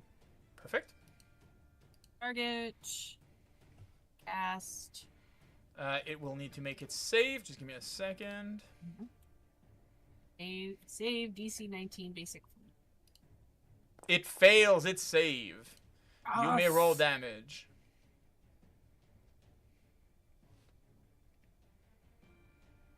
Did the damage work? It's 13. Here we go. Roll damage. I can play this game. I know what I'm doing. 12 points of full damage to it. The creature 12 shrieks. points. Get out of my face. The creature shrieks as it is utterly destroyed by the spell that you do. We told you we were not your enemy. Why did you make us have to do this? You take I'm a just moment, kind of blinking. breathing. You just confronted a ghost. That is a first for most of you. Kindra, you're still shaking from the encounter.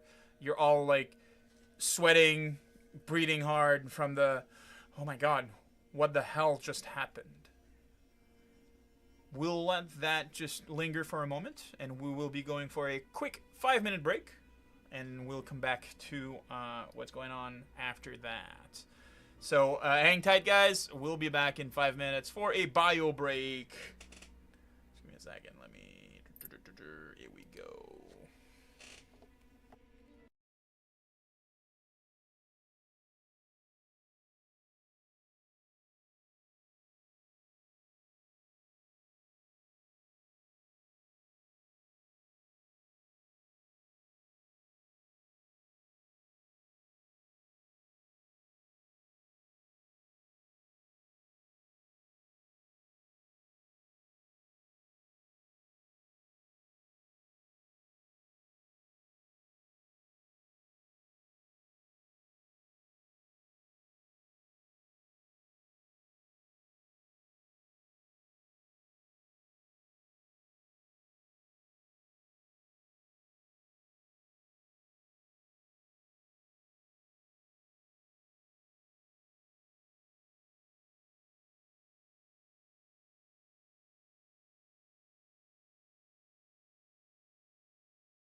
And we are back. Thank you so much for your patience during this bio break.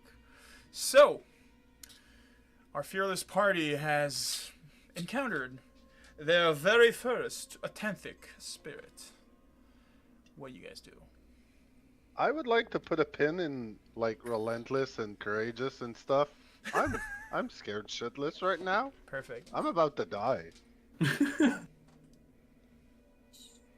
I believe I have a little bit of magic that may. I believe I may have a little bit of magic that may assist us. I am going to scoop up a bit of dust from the ground. I think that might work for the spell. The material component is a handful of dirt or mud. Would dust classify as dirt? Sure. Alright, I am going to attempt to cast Healing Plaster. And I have a little, if I can find it in our DMs, I wrote a little incantation for this. Spirits of these forests, wherever you are, those of you not corrupted yet by the curse upon these lands, please sanctify this earth such that it may mend these wounds.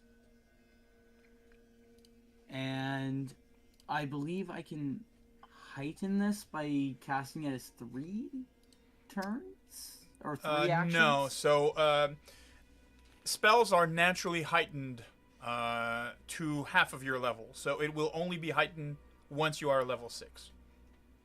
Okay, perfect. So I purify some dirt or mud into a pliable clay-like plaster that I can aid in clotting and healing. Restorative substance can be used in lieu of healer's tools for medicine checks to administer first aid or treat wounds. Excellent. Are you just letting you know? Treat wounds takes 10 minutes.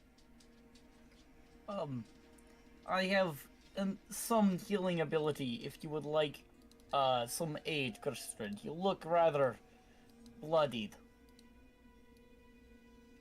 It's yeah. I can't even think of anything clever to say. I'm out.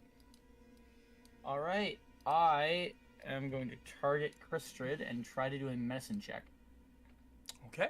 Just give me a second. Just want to check one thing here. 8 rounds. So that takes effect. How proficient are you in medicine? I am trained. Okay, so DC 15. Sorry. That is sadly a failure. It is not a critical failure. You do not heal her after 10 minutes. While that 10 minutes takes effect, Summon Undead lasts for how long, Timothy? 10 minutes, I believe. So 1 minute, as 1 minute. so the undead disappears.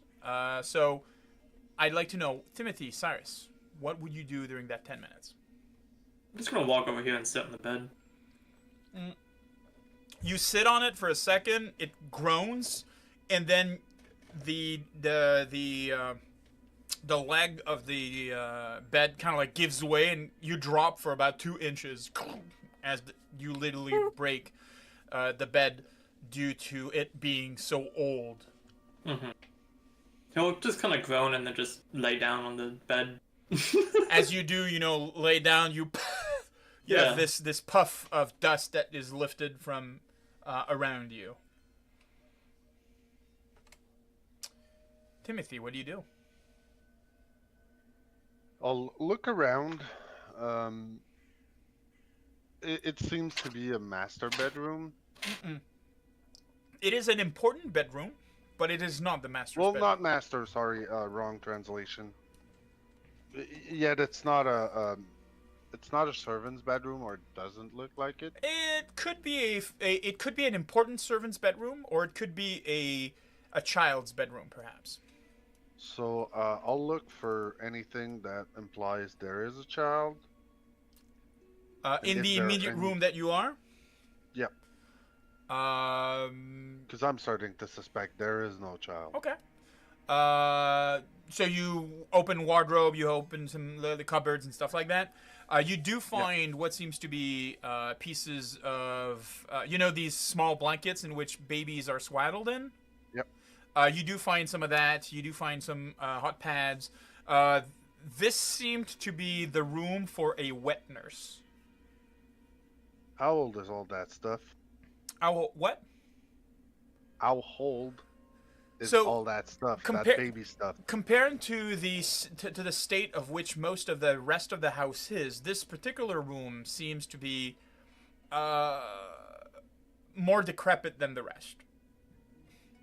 How old would be hard to say, but Yeah, but I mean, it's not new. It hasn't been used in a while. so this specific room, other than the candle currently burning on the night table beside the bed, seems as decrepit as the outside of the house that you saw when you were coming in, because you do remember that the house from outside looked completely disheveled. It looked like simply like in ruins almost. This room, like for example, the window right next to you is boarded up, and you do feel this small draft of air coming through. You hear again the ringing of the church bell, haphazardly again, like ding ding ding ding ding off in the distance. So yeah, other than the candle that just doesn't seem to go down or consume any of its wax, this room has been this way for at least a solid 50-ish years. So yeah, Kirsten, I'm starting to think that there is no baby indeed.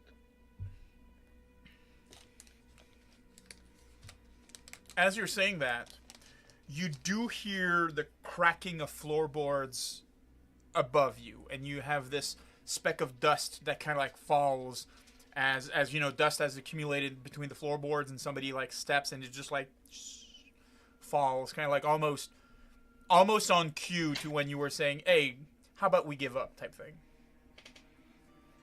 No, I'm not. I'm not saying it. Well, yes, I am, but I mean, yes, no. That's what you meant. Yeah, all right. Perhaps it is more a metaphorical baby. Metaphorical baby. A metaphor again with the metaphorical baby. More Just a ghosts. silly baby. This is what they believe. It is something else entirely. Oh, maybe But it's there is like something. a baby. I'll go with Yes. Cyrus on that one. Ah, simile baby, not metaphor. Simile baby, I because see. it's like a baby. Yes. I'll go with Cyrus on that one. It's probably just a ghost. At that point, I wouldn't be Is surprised. basically everything gonna be ghosts in here? I mean, well, the broom wasn't a ghost, was it? That looked real. Which one? The broom. The broom seemed broom very wasn't a real. ghost. Yeah, and you do remember I meeting mean- children's outside asking you to find their younger brother. Do I remember if they looked ethereal at all? They were outside in broad daylight. They were inside of the property itself, but not outside of, but not like, you know, now thinking on it, you do remember seeing several paintings that seem as decrepit as the room that you are in. One, namely, that seemed to have the full family, which was a father, a mother, a young baby, and the two siblings that you had met outside.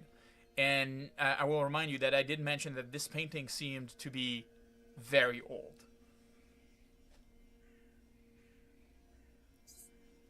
Just Cyrus, kind of connecting the dots here, and like sitting there going, Cyrus? Cyrus will take his the hilt of his knife and kind of tap the floor to get attention, and also to point and be like, "Basement monster," and then he'll motion upwards with the blade of it towards the where the ceiling is, and say, "Ghost baby." And Timothy, you remember that you saw the edge of what seemed to be a outline for a passageway behind the mirror that's located right here. Oh yeah, I forgot about that. That's why I'm Oh, we re-mentioning just it. Encountered. The Ghost. ADHD player didn't survive the pause. Well, I mean, after 10 minutes, I assume we'll go and look into it. Okay. So 10 minutes passes, the undead disappears, Kindrot, you finish patching Crystrid, and you're all pretty much covered in that small amount of dust that was kicked up by Cyrus that just, laid down on the bed. You... Just give me a second. I'm sorry, Crystrid. I fear this dust. It is not conducive to healing. We will need higher quality clay. Thank you for trying. Do appreciate it. Who moves to inspect the passageway?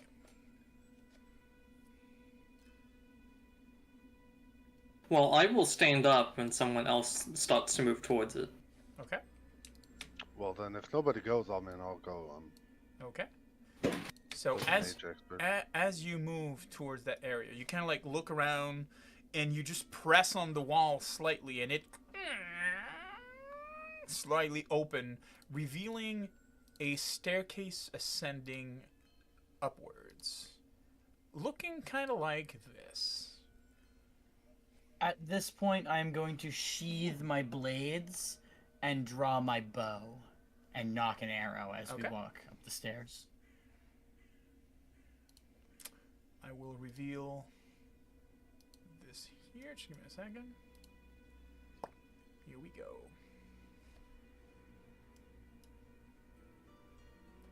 I think... No, sound is supposed to be made. Interesting. Okay. So, what do you guys do? I can go second if somebody wants to take up the lead.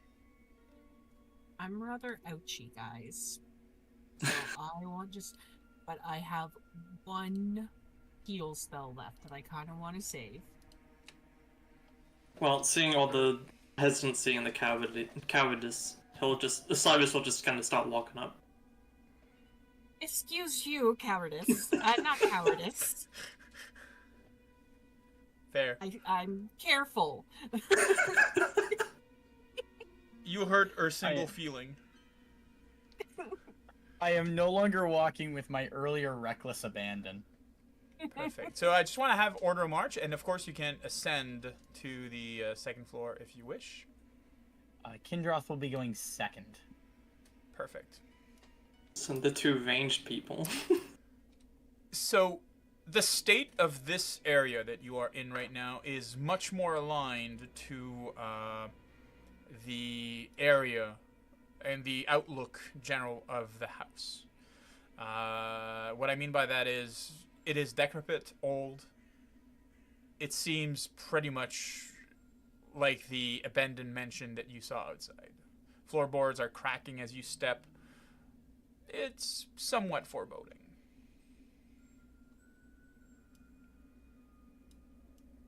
Well, I'm assuming this right here is like the stairs down. Yes, that is the stairs down. Right, okay. It's not like a, yeah. Yeah, I'll just open the door. Excellent. It leads to a bare hall that seems choked with cobwebs. Do I have a handout for that? Just give me a second. I think I have a handout. I do not have a handout for that. Okay. So, we heard... Footsteps. Yeah, earlier. Did we hear anything now? You hear the faint sound of a music box playing. Mm-hmm. It's unsure from where it's coming from. It seems to be coming from that door right here. Okay, well, I'll walk up to it and then look back, wait for the party. As you approach, there is a... you notice that there's a padlock to the door. And as you approach, almost on cue, it unlatches and falls down to the ground. That's... immediately gun is pointed at it. A few seconds pass, he'll just calm down a bit. Okay. And then, I guess this is the closest the party companions are gonna get. He'll open the door. Just give me a second. Okay. So, the first thing that you notice as you open the door are the two skeletons curled up on the floor.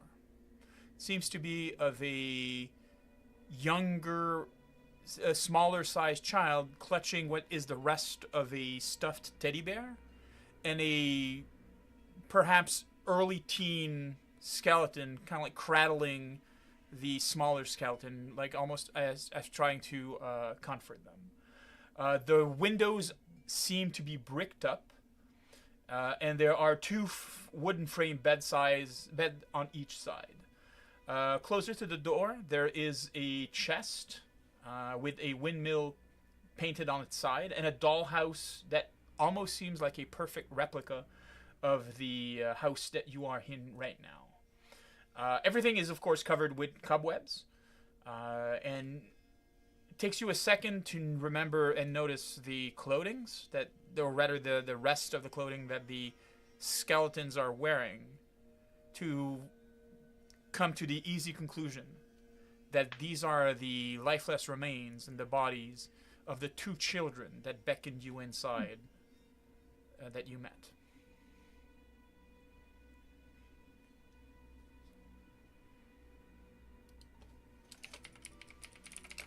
Wow.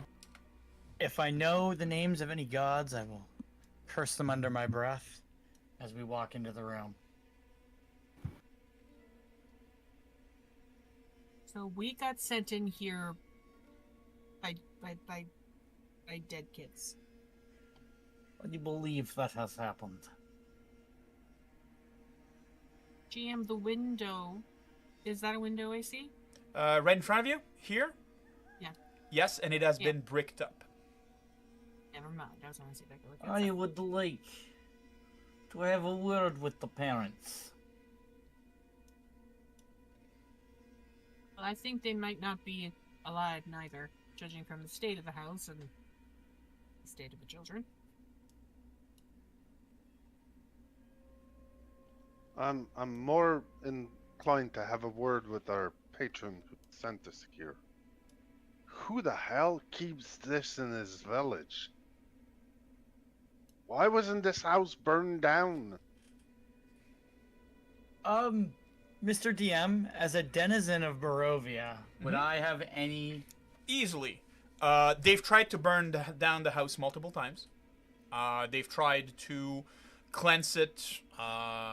There was multiple attempts by different groups of heroes.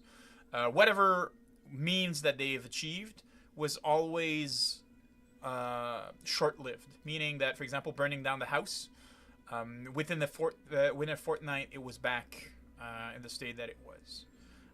They tried to cleanse it, took a month, and the house was back. It seems that something is unwilling to let go of the house. I believe there is a legend that speaks of a house that has been burnt multiple times, and yet returns.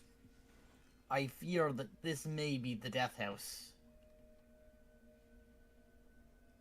I will sigh heavily. And on hearing of this, may I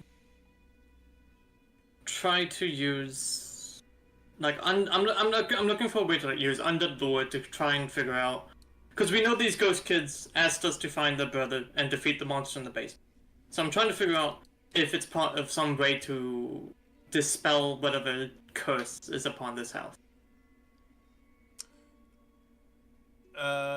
Undeads are hard to decipher. What I mean by that, it is hard to know exactly like the nature of undead and so forth. Normally, to bring an undead to rest, there are two ways. Either give proper burial to their remains, or counter the source that saw them becoming an undead. Mm-hmm. Does that make sense? Right. So, you felt no malevolence from the spirits of the children. You feel that it is perhaps a way for them to have asked for help. Very rarely does an undead know exactly what needs to be done in order for them to be cleansed or to pass on to the other life, and they're pretty much stuck in the present time as it is. If that makes sense. Yeah. Called it Winchesters. Yeah, salt always solve it, right? Don't burn it. Well, I'm salty right now and it ain't working.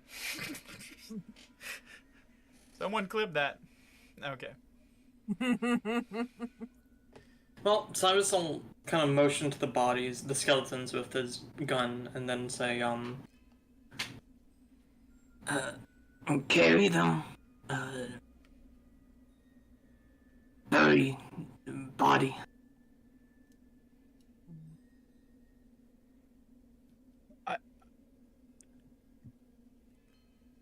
I guess I could gesture to our somewhat unresponsive companion wherever he is, and see if he would be able to carry the skeletons to a resting place if we wish to give them a proper burial. As you're doing that, you're turning towards. Hydrate. Thank you so much for the hydrate. As you're seeking help from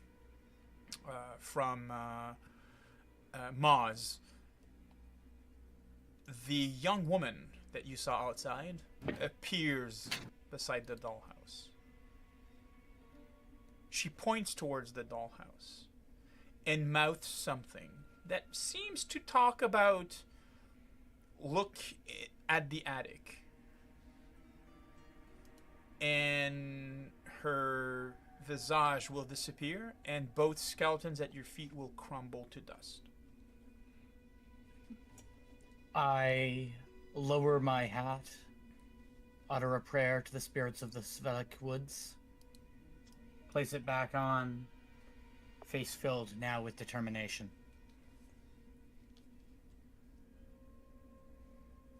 We gotta help these kids. well, Sad as it is, it's not gonna make us get out of here alive if we can't. Cyrus will Usually, kind of... unfortunately, but we started this. We must end it. Cyrus will stop to saunter over to the dollhouse, and as he does, he'll mutter out, 50 gold. And then I want to just inspect the dollhouse, see if there's anything special about it. It is a perfect replica of the house. You do see, like, for example, you can lift the roof of the dollhouse and seeing basically the floor plans. I'm gonna ping a place in the map. So if you just zoom out, you should see this. You see that? Yes. There is a block with a small skeleton. Like, it seems almost like a button that you can press. That seems to be there. It is the only thing that is out of the norms, if you will, from the rest of the house. Cyrus will stand up and kind of motion with his gun for people to follow him, and then walk over there and push it. Okay, so you press it on the dollhouse? Sorry, oh, I'm sorry, are you talking about... yes, sorry. Okay. Yeah. So you click it, and you do hear a somewhere on the same floor that you are at. And then I'll walk out and down the hall. Okay. What is everybody else doing? I am following him, arrow knocked, at a safe distance. Okay. Is it assumed that I would have picked up my spear again? I would have believed so. So I'll just equip it and be Perfect. ready for the fight. Sure. Be ready for the fight. Is it a broom? The house is gonna attack you. It's a closet I'm of brooms optimistic, this but- time. So what do you guys do? Do we see anything suspicious at this end of the hallway? Gonna remove the rousing splash that you still had. And shield, because you don't have the shield anymore.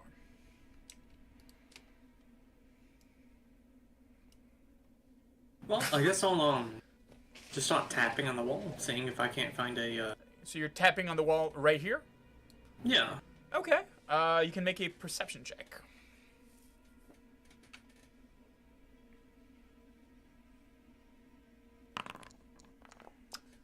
It sounds hollow.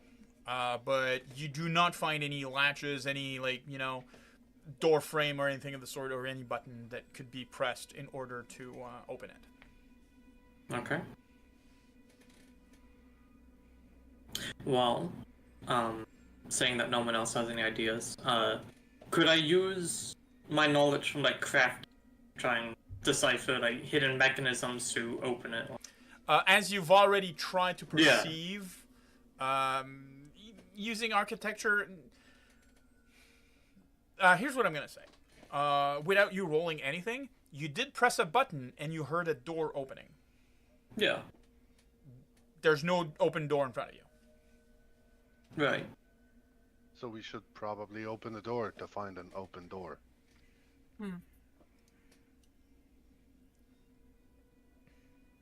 Well, he'll look back to the others, and then open the door next to him. I will nod in the go-ahead motion. The door opens to an empty spare room. There's only one thing different about this room, is that there's a small wooden horse in the middle that's currently rocking back and forth.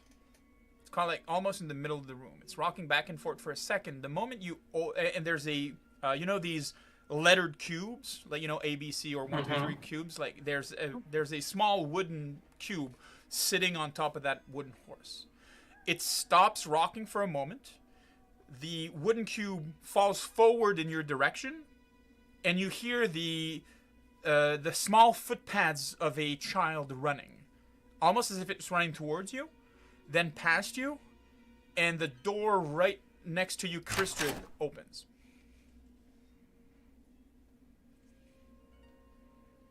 You might have a little scream.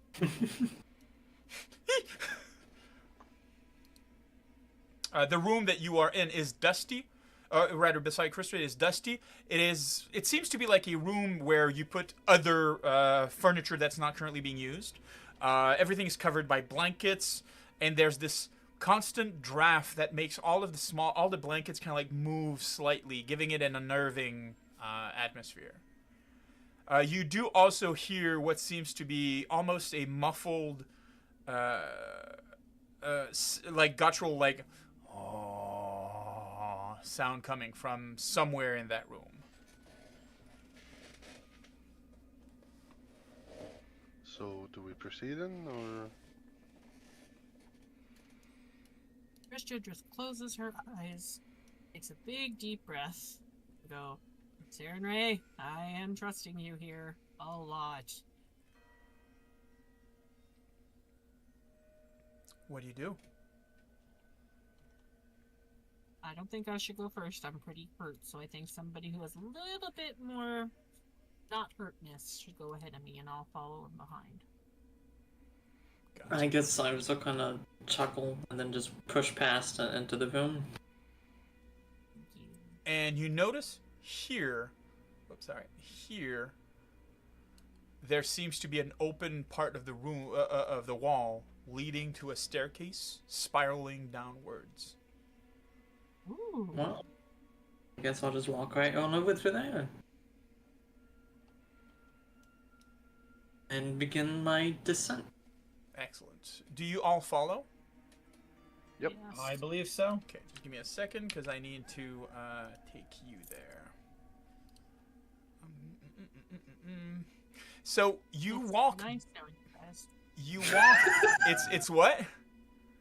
It's been nice knowing you guys. It's a long descent. You have a feeling that you're descending further than even the staircases and so forth, and going much further.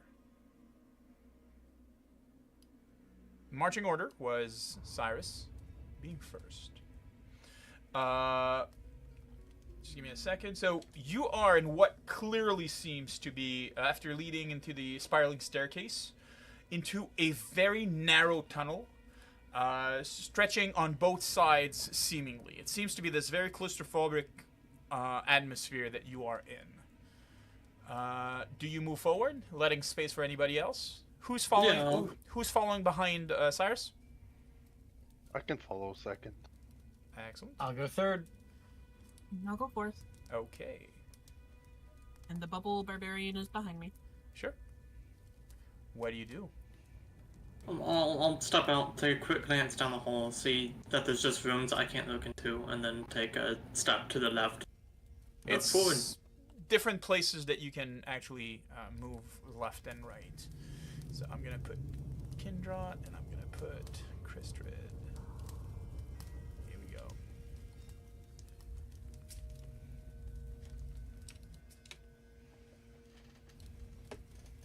And I guess we'll just start exploring. So I'll If just you walk wish. into this room. So this area, and all the other small alcoves like these seem to be crypts. The one on your left seem to be empty, and the one on your right has a name called Walter Durst on it. The crypt Right. is opened, and there is no bodies within it. Okay.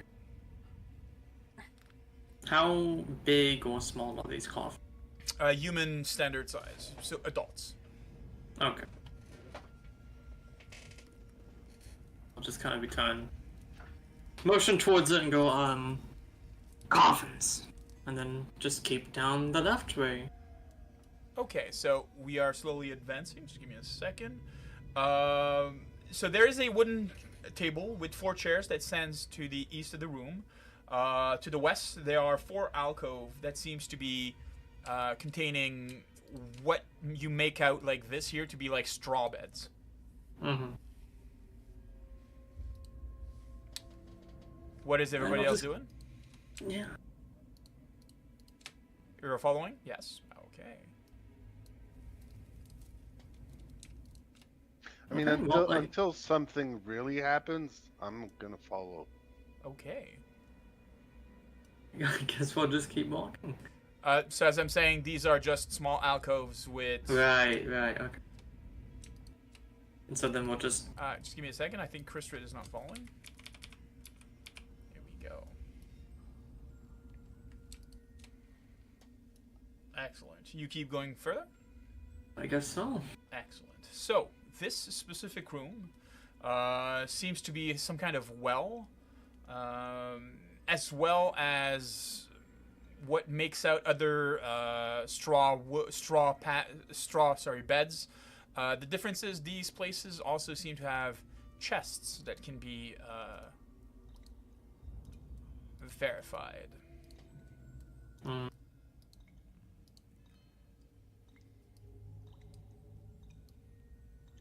I'm moving your character, Crystrid, just letting you know. Thank you. I was just about to. So I will just kind of look at the chest and seem wary but tempted, and just kind of look back to the group. I would Maybe like to focus- switch my bow for my rapier and dagger. Okay.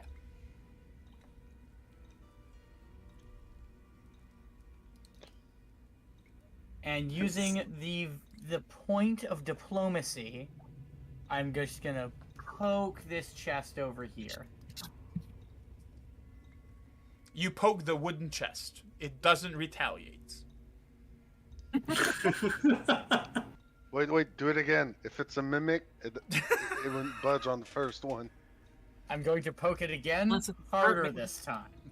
Excellent. Just to get you an example of what the area that you are in looks like.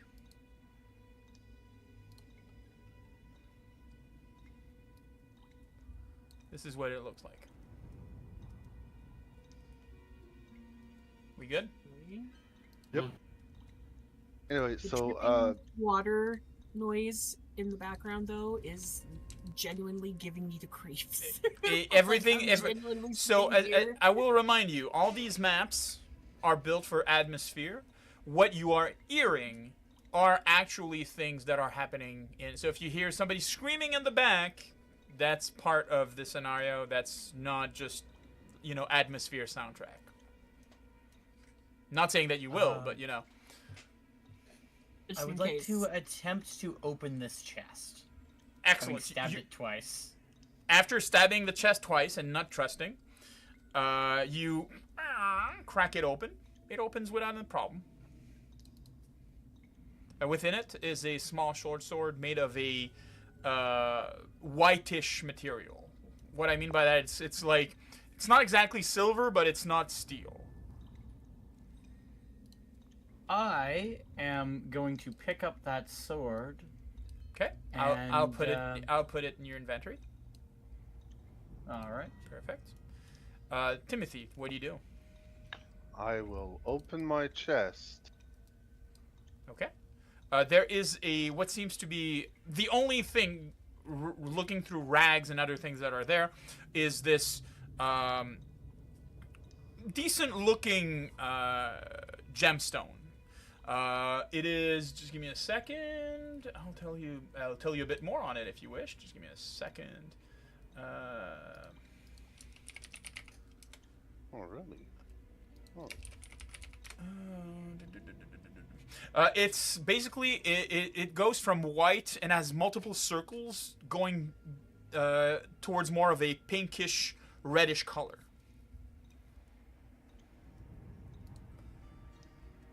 Sure. Still no idea what it is, so I'll just try. No, I don't have quick. Do you take it with you? Honestly, Oh, you did. Okay. Did I? No, now you did. No, I didn't. There's 9 of feel- them. Do you take all of them? I don't feel right robbing a grave. It's not exactly a grave, as I'm saying. There's this straw mattress on the ground. It seems more like almost like a not a cell, but a All right. like living quarters for some people. Thank you. Not a problem. All right. Well, that. Kristrid, Kindrot, sorry, Cyrus, sorry, Timothy, Kindrot. While you are doing that, Cyrus, Kristrid, what are you doing? Well, seeing everyone else is doing it, he's just gonna go up and open his. Excellent. There is gold pieces and silver pieces inside of it. He'll excitedly just take it. Excellent. I Kristrid? had to refresh my screen. Not a problem. I had to refresh my screen. Everything kind of went a little weird. Is there a chest for me? Yes. Oh, hey, thank you for the purchase of 5 chests. That's a lot of cards for you guys. Hooray! You I open got- it. I would like to open the chest. There are two stones inside of it.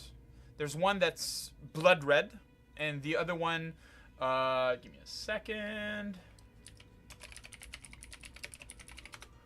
Okay, so both of them are reddish in color. One of them is more like orange and seems to have like splotches on it, kind of like as if somebody had dropped orange ink on it, and it left a pattern. The other one is pure red in color. I'll reach to touch them just to see if they give off any warmth or anything. They do not. Do you pick them up? Yes, I will pick them up. Excellent. They are now in your inventory. It's dangerous to go alone. Take this. I think somebody is very, very looking out for you guys, because he just shared a moment. Wait, what was it? It was a. Jeez, I just saw it. A time of need. Give me a second. Here we go. Just letting you know. Time of need. Each party member regains a number of hit points equal to their level if it is played. Which I guess we should probably just play that, huh? All right. You may play it if you wish. Yeah, let's do that. I'll just complete these cards. So you're playing Time of Need? Yeah. Excellent. Thank you, Mr. Montreal Rugby Star. All the party is now regaining 3 hit points. Thank you. I'll just add it manually for you guys. Skip me. Yeah, I saw that you... Yeah. Here we go, and... Following this miracle of Sarenrae, I do bring the unusual short sword over to Cyrus and Timothy. It's dangerous to go alone. I Take found this this. sword. It is of material I have not seen before. Would either of you know what it is? I'll glance at it for a second and then say, later. Takes time.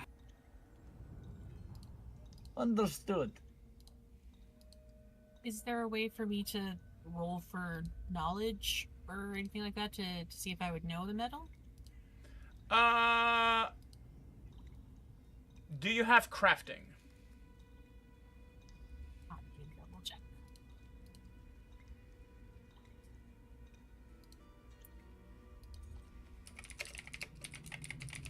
I am untrained in crafting. So sadly, you do not have any knowledge in specific metals and anything. Not enough to actually be able to know. Oh wait, give me a second. I just want to verify one thing real fast.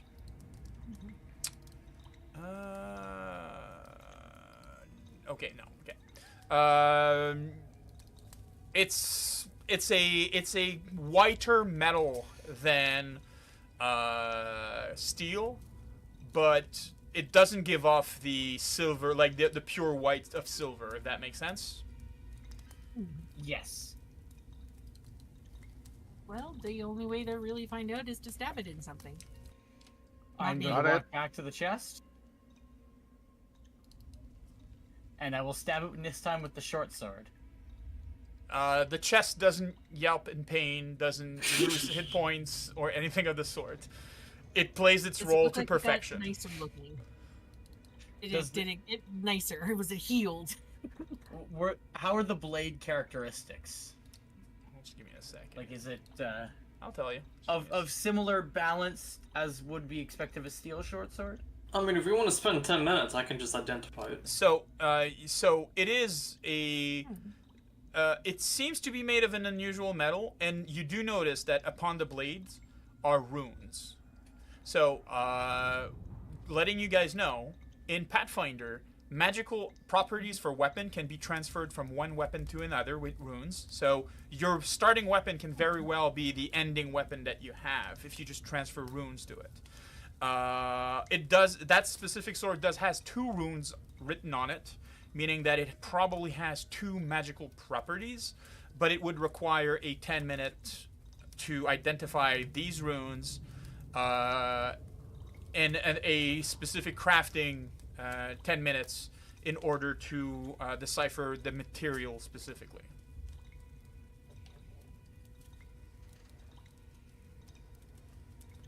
I guess that depends how much time we are willing to spend resting before we venture deeper into the depths of whatever this is. I would not mind a 10-minute breathing. 10 minutes it is then. Excellent. So, hydrate. Thank you for the hydrate. So who identifies the sword? So Cyrus will hold out his hand to Kendroth to have it. He'll give it over. Do you Sure, give the sword I hand it. Okay, I'm gonna give it to you. I hand it to you, Pommel, first. Excellent. Kindroth, Kristrid, Timothy, do you do anything specific while he identifies the weapon? I would try to look into the gems. Okay. Do you have crafting? Yes. I don't think so. Or nature? I have nature. I have none of those. Let me see here. If you bring It is a crafting check. Ah, damn. I mean, can I do it untrained? That is a very good question. I would guess that you can. So if you want, this is for. Oh wait, okay, you did it ahead of. Oh, so that's perfectly. That's identified. Here we go. The item has been identified. Because it's recall knowledge. Excellent. Kindrot, Kristrid, what do you do for that 10 minutes? I would like to look at the stones and see if I can determine what, if anything, they do. Oops. Sorry. Open your sheet in Which of the two? The orange one or the full red one? The full red one. It reminds me of my hair. You may roll this in chat. So if you verify in chat, there is a little thing that you can click. Recall knowledge crafting. Yep, you just click on that. It will open up, and then you roll. Sadly, you do not know what that is, and that takes you 10 minutes. Kindrot, do you do anything specific for that 10 minutes? I am watching in awe as these masters of crafting do their work. Excellent. And last but not least, I feel like Cyrus. there's a sarcasm here. Yeah, so I by occasionally magic. ask several questions that annoy Kristrid. Okay. Give me a second. So you want to identify this. Give me a second. Oh, they changed it. Interesting. It will be... I have crafter's appraisal, so I use my crafting instead of anything else. So you may roll your crafting. Thank you. Sadly, that is not enough. Okay. 10-minute passes. You do not have more ideas of what the runes mean, and you've identified certain gems that you have. What do you guys want to do? Cyrus, I have another idea on how to check it. I'll just use it in combat and see what it does. Note to self: gullible for cursed items. Good. Please let it not be cursed. Please let it not be cursed. Yeah, Cyrus will just kind of shrug and hold it back out to him. If it was cursed, you would have seen the curse. Clearly, it must be benevolent magic. Oh, if you only knew. Oh. Let me tell you the story of a small halfling that has a sword that somehow always end up in his hand. So, you know. So what do you guys do? I mean, we either spend another 10 minutes so I try my hand to it, or we move on. Oh, I just roll better than a 3. But, you know, Cyrus will motion towards the place to leave. Moving Which on it is the only then. the only exit is here. And then he'll take lead because he's been taking lead. All right. Unless Kendroth wants to. So You can go first, buddy. as you reach this area, just wanted to be sure that everybody's following. Whereas Kristrid, there we go. You do feel a draft coming from that direction, and it seems to be a slope going downwards further. You do hear the faint sound of howling, either the wind or something else, similar to a monster's roar, perhaps. Oh, perfect. I'll walk that way. As you walk that way, you make it to here. And I would like you to give me a second. Okay, so as you walk, the first thing that'll happen is that the floor gives way. Mm-hmm. I would like you to roll a reflex saving throw, please. Are you putting it on chat, or do you want to? No, I'm just excellent. So, no, it's just Cyrus. Sorry. No, sorry. I missed. That's fine. You quickly pass as the whatever's behind you is kind of giving way. There was a trap right here that Older probably did not trigger as quickly as it should have, but just enough that you are bouncing off of it. The other people can absolutely go over it now that they know that it is there. Cyrus will just kind of shrug at it and just keep walking forward. Excellent. You may go downstairs if you wish. Certainly will. I'm going to bring Kristrid. And then I'll move to give him space. Just give me a second.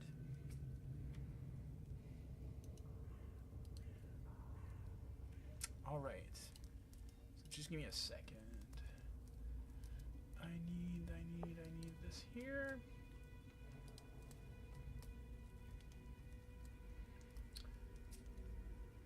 So the area that you are in right now, you do hear a... Do I have... Just give me a second. Just want to be sure that I don't have something for it. I do not. Okay. You hear coming off from further up ahead in that direction what seems to be some kind of chant. You can't really make out what the chant is saying or anything of the sort. But it seems to be coming in from that general direction. Just give me a second. I just want to be sure that I'm giving you all the information. On the wall, there seems to be... Oh, wait, I probably have a handout for that. I do not. Interesting. Maybe this? No. Ah, that's not what I want to do. Wait. And wait, do I have... Nope. Okay. So you do hear what seems to be chants coming from that direction. You have no idea what it's saying at first, but taking a few seconds and taking stock of what it says, it seems to be a whisper saying, "She is the ancient. She is the land. She is the ancient. She is the land. She is the ancient. She is the land." Over and over and over. Fun. I'll look down the hallways. See that one goes nowhere. Look over here, see that, and I'll just start approaching that. All right. So everybody's moving. Okay, just give me a second. Just give me a second. Yep. I'm just gonna let everybody catch up. In front of you is a portcullis. The tunnel is blocked by what seems to be an iron portcullis that can be forcibly lifted if they want. Otherwise, there is no immediate way for you to know how to... like, there seemed to be a chain, but it seems like from somewhere else that you can raise it. From beyond it, what you do see is this.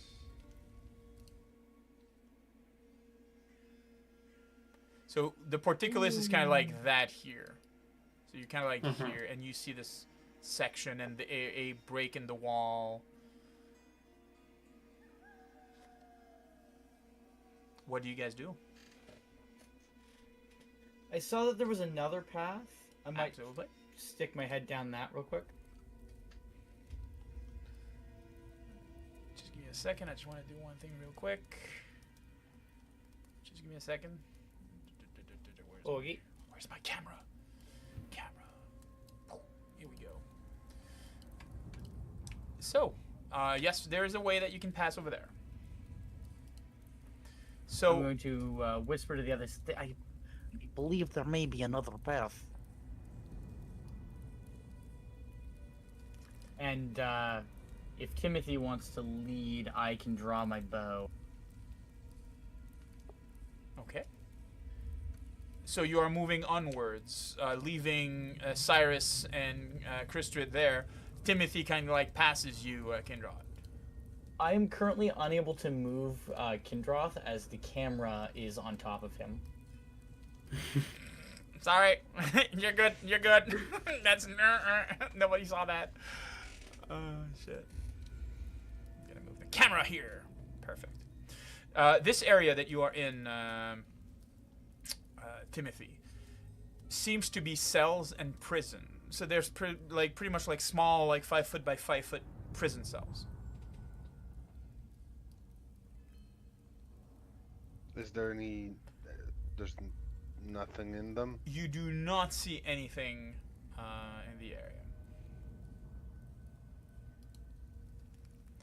As you make your way kind of there, just give me a second, I just want to check one thing. I'm going to do that. Wait, I'm going to do that too. I have once again gotten myself stuck on the camera. Give me a second. If you have your token targeted, you can move through the arrow keys. That's not what I want. Oh, you are a scholar and a gentleman. Just give me a second. I just want to check one thing here real fast. You can also use AWSD. So there is a prisoner here that seems to be quite dead. And you do feel on the left side what seems to be a draft of hair and passing through cracks of stone.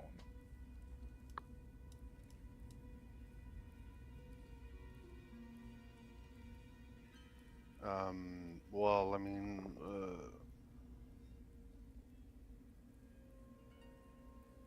where's the crack coming from? You may make a perception check.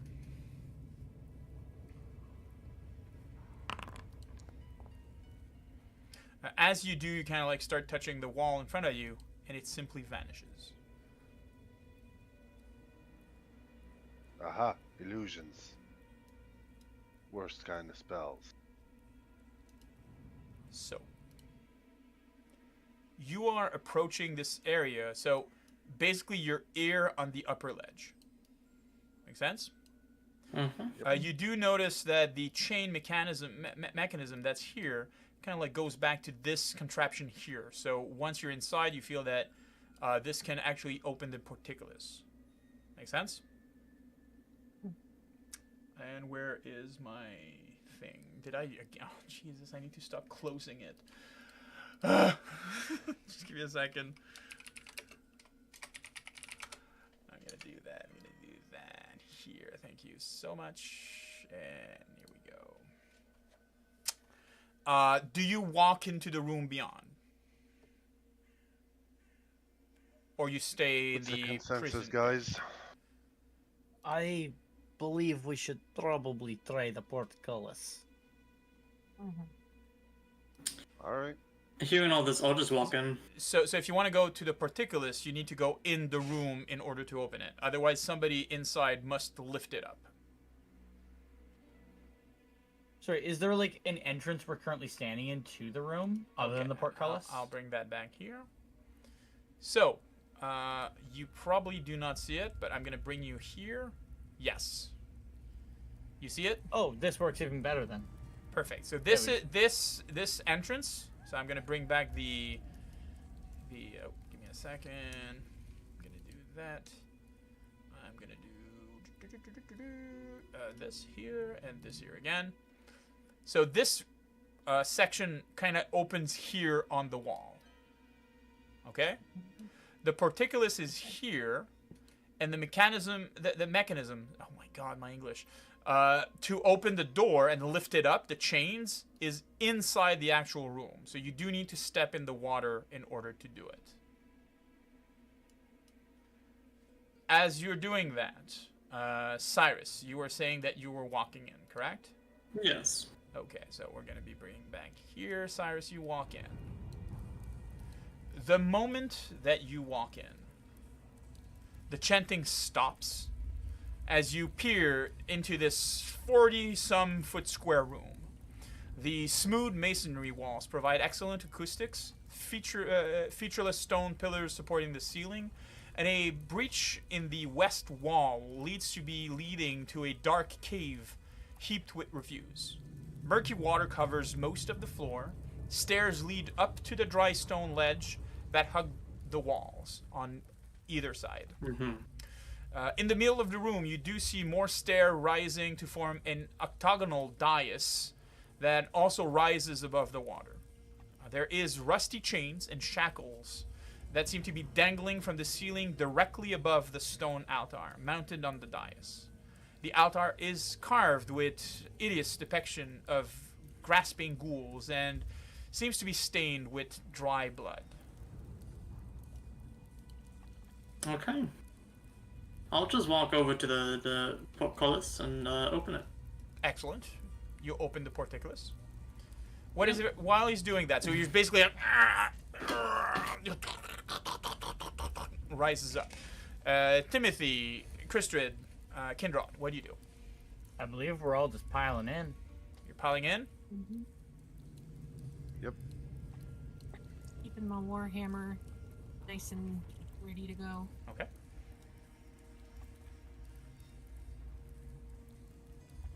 Anything else? Do we see any cultists, or is the chanting just coming from somewhere else? It seems to be echoing as if the room itself was producing... Oh, so the moment you walked in, the chanting stopped.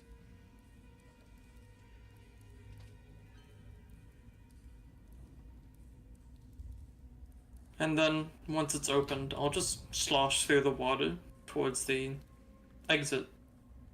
So it's not an exit. It's very, Wow. very much a cavern that seems to be going deeper underground through the water. There's refuse everywhere. Yeah. It's not very, very nice.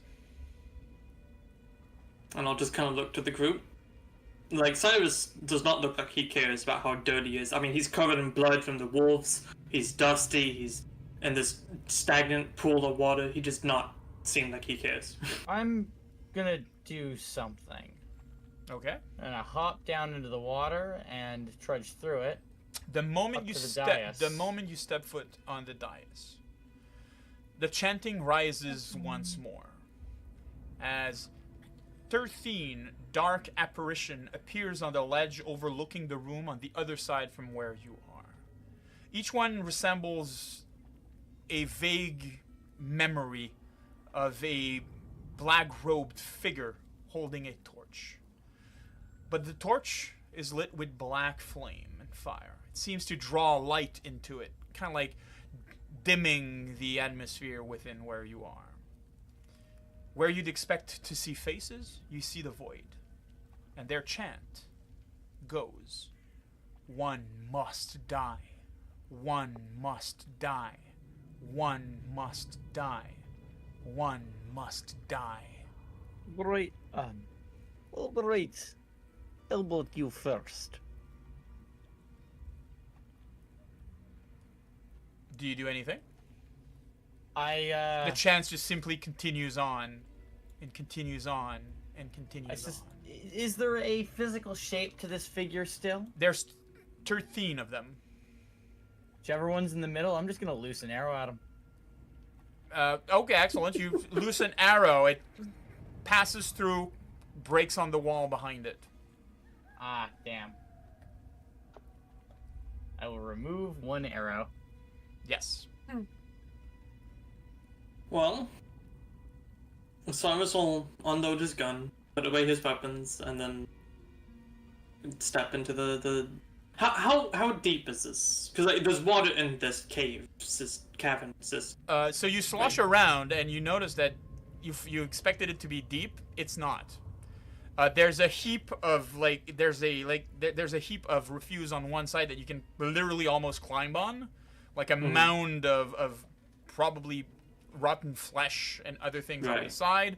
But if you move about and try to find an exit, there's nothing. Interesting. Well, after a bit of looking around, I'll just kind of come back, look to the altar, and say,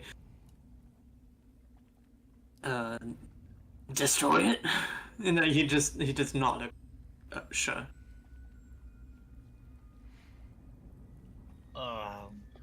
I am not against that idea, though there may be a hidden button or two around. I will turn my head towards our regional religion expert. Resident religion expert, Christrid. What do you think? Well, they're chanting "one must die." So something tells me they're encouraging us to kill, but I don't know who they're trying to encourage us to kill. Are you volunteering? They say one must die, but we have already killed 3. And no, I'm not volunteering. And no, Maz is not volunteering even though he's not here. It's like if there was a problem to solve, cool, we would solve the problem. if there was something to fight, we would fight it. But it's just kind of, they're just standing there. Yep. Making noises at us. Yes. And they're repeating over and over and over, one must die. One must die. One must die. Why must they die? Why must they die? I don't know. I am just... Does any of this seem familiar to me as somebody who has studied religion? Well, it's clearly a religious it's thing, like a religious sacrificial ceremony or something like that. It's clearly evil in nature, because clearly killing something is not something Siren Ray does. No. So maybe the only way to get whatever happens going is to kill something on I'm assuming the altar.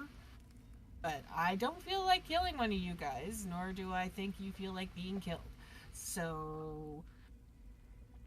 I'm going to walk up to the middle of the altar and see what happens. Nothing more happens. Okay, Cyrus will walk up, draw his knife, and then slice into his palm and drip it onto the altar. Excellent. You'll take one. You'll take 1 point of slashing. You drip it on the altar. They keep chanting, "One must die. One must die."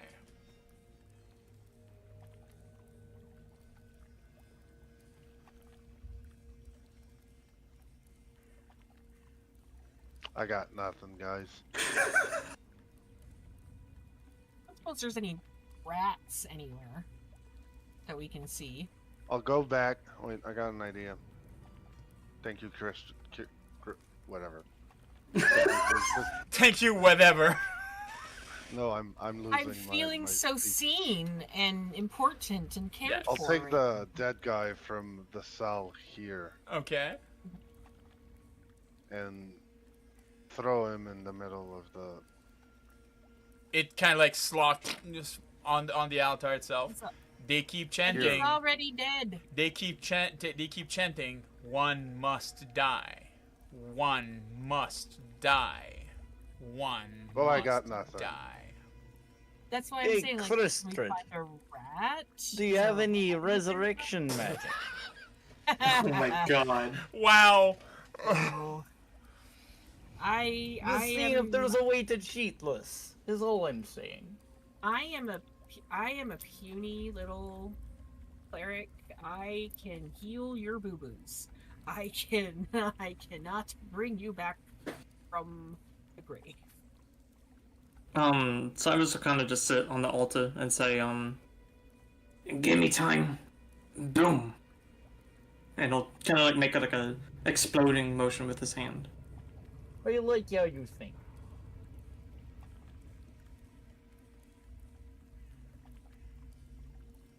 So what do you? And I guess. Rats or anything nearby that I can You haven't seen any rats. The most you've seen are insects that were on beneath the bed of the master bedroom. And you're Just pretty as sure one you're pretty must sure die, that, doesn't you know, say. sacrificing insects is not what they have in mind. But they're not being specific as to what they want us to do. They're just saying one must die. Yes. They're not saying one of what. They're not saying Absolutely, one you are who correct. So must. if you want to test that theory, up to you. I Are don't there want any- to wait to test that theory. Are there any other potential meanings to the word die? You're pretty convinced that being black-robed with torches with black thing means that they're very literal in the meaning of one must hey. die. They could be people who really just want more choices in the colors of their robe. They could be, but your knowledge and your years of studying under Saren Ray makes you understand that they're not just. This is not just Oh, damn, I just got it. Ouch. Just to be certain, I'm going to take a piece of white fabric from my garb and place it against the Cyrus's palm where he's bleeding. Okay. and see if that has any effect. Okay. Well, it vaguely stops his bleeding, but that's pretty much it. I suspect they mean the literal sense of die then. Yes.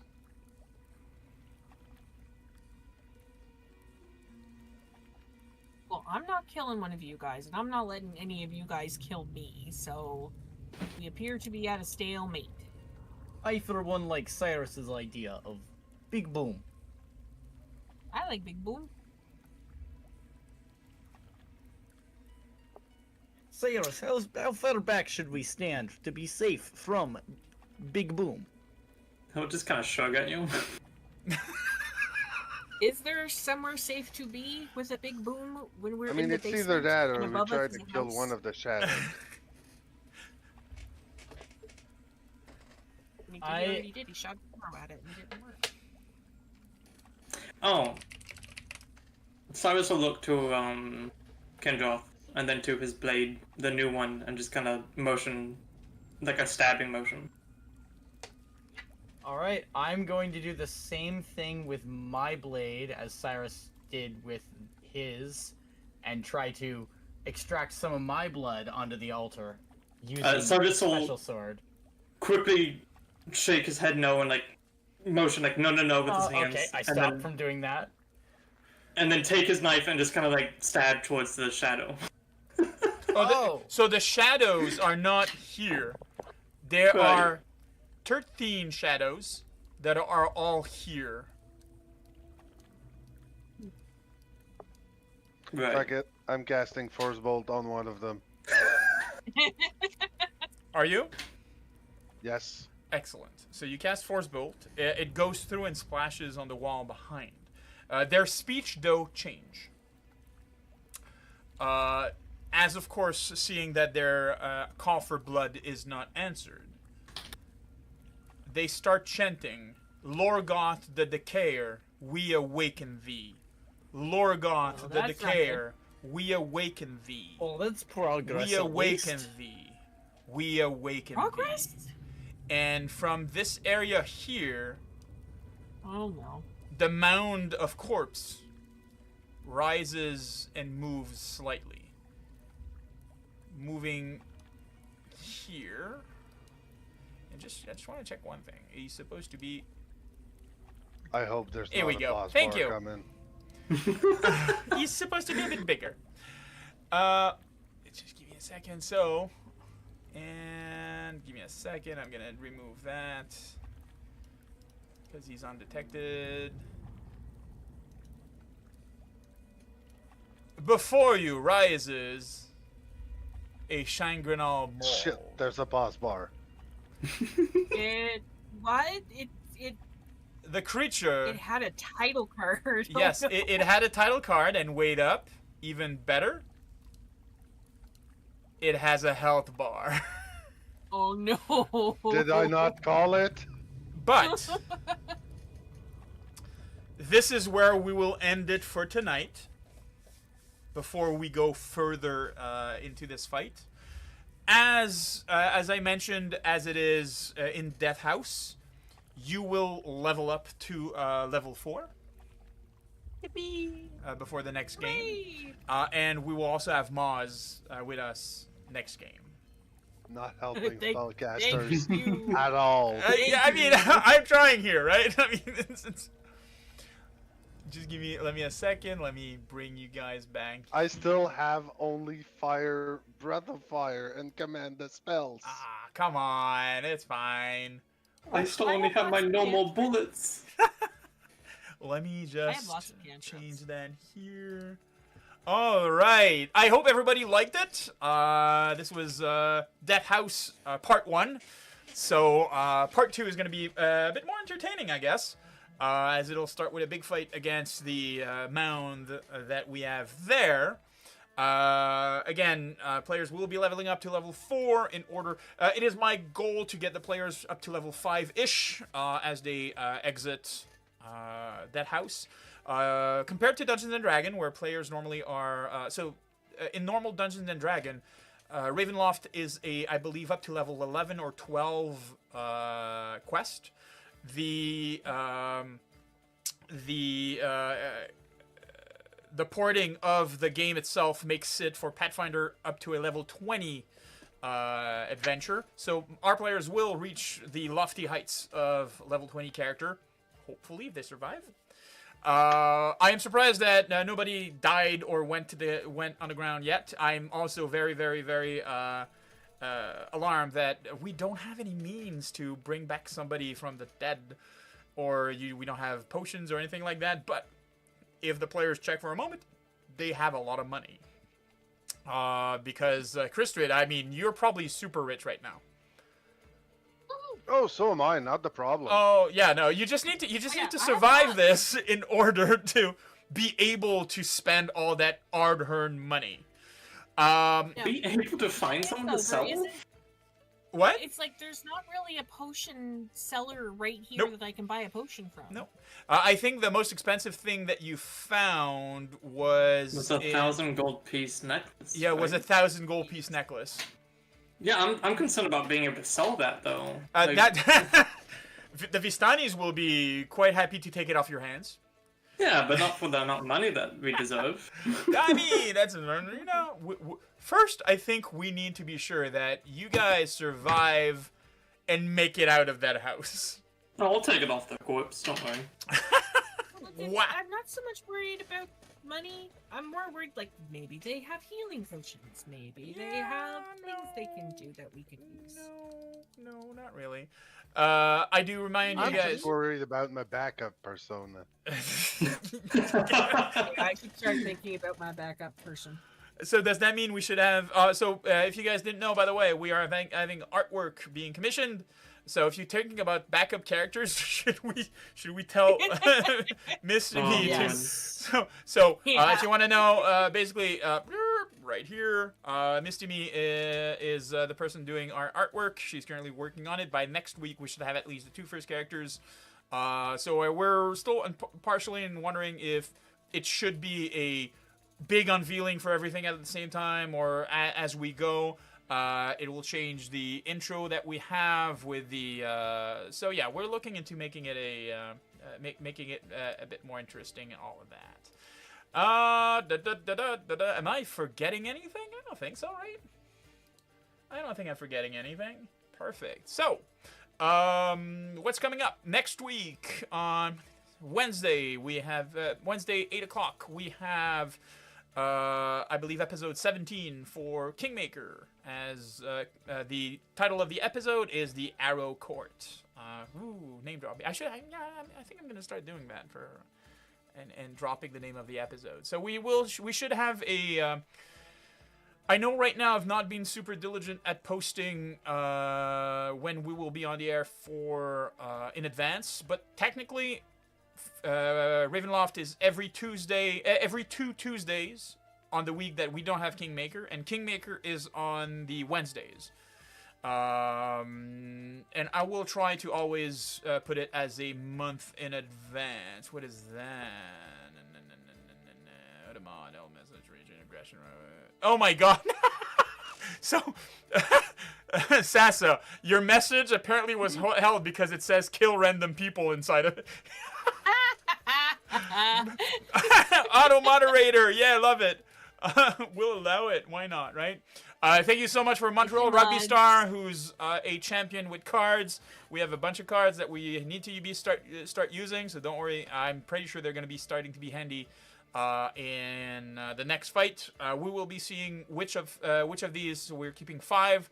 The other ones will be going into the deck to be drawn by the players as we go. I'm also working behind the scene, trying to make some surprises for our player and the audience for the Ravenloft campaign, and seeing, trying to make it original compared to other ways that it was done before. I'm pretty sure everybody appreciates though the modules that we're using, the maps and everything like that. Beneos map, battle map, check him out. Honestly, the content they're creating is amazing. All right, so how about we guys go raid someone? Just give me a second. Oh, the worst time. Yeah, I love them. Let's go raid them. Give me a second.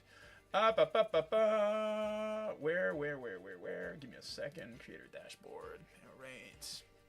So if you want to earn channel points, stay here, and we will be. Just give me a second. We will be raiding the Worst of Time, which is another Dungeons and Dragon group. They do. They're very good, very cool players, very cool dungeon master. So here we go. Do I have search and filter? Here we go. We will be doing that. So hang out, guys, and we are going to raid. I wish you all a good evening. See you next week for Kingmaker. See you, everyone. All right, we are starting the raid. 7. Oh, awesome. 20 people. Perfect. Jesus. Okay. Just gonna wait to see if there's more people. Excellent. We are raiding. All right. Good evening, guys.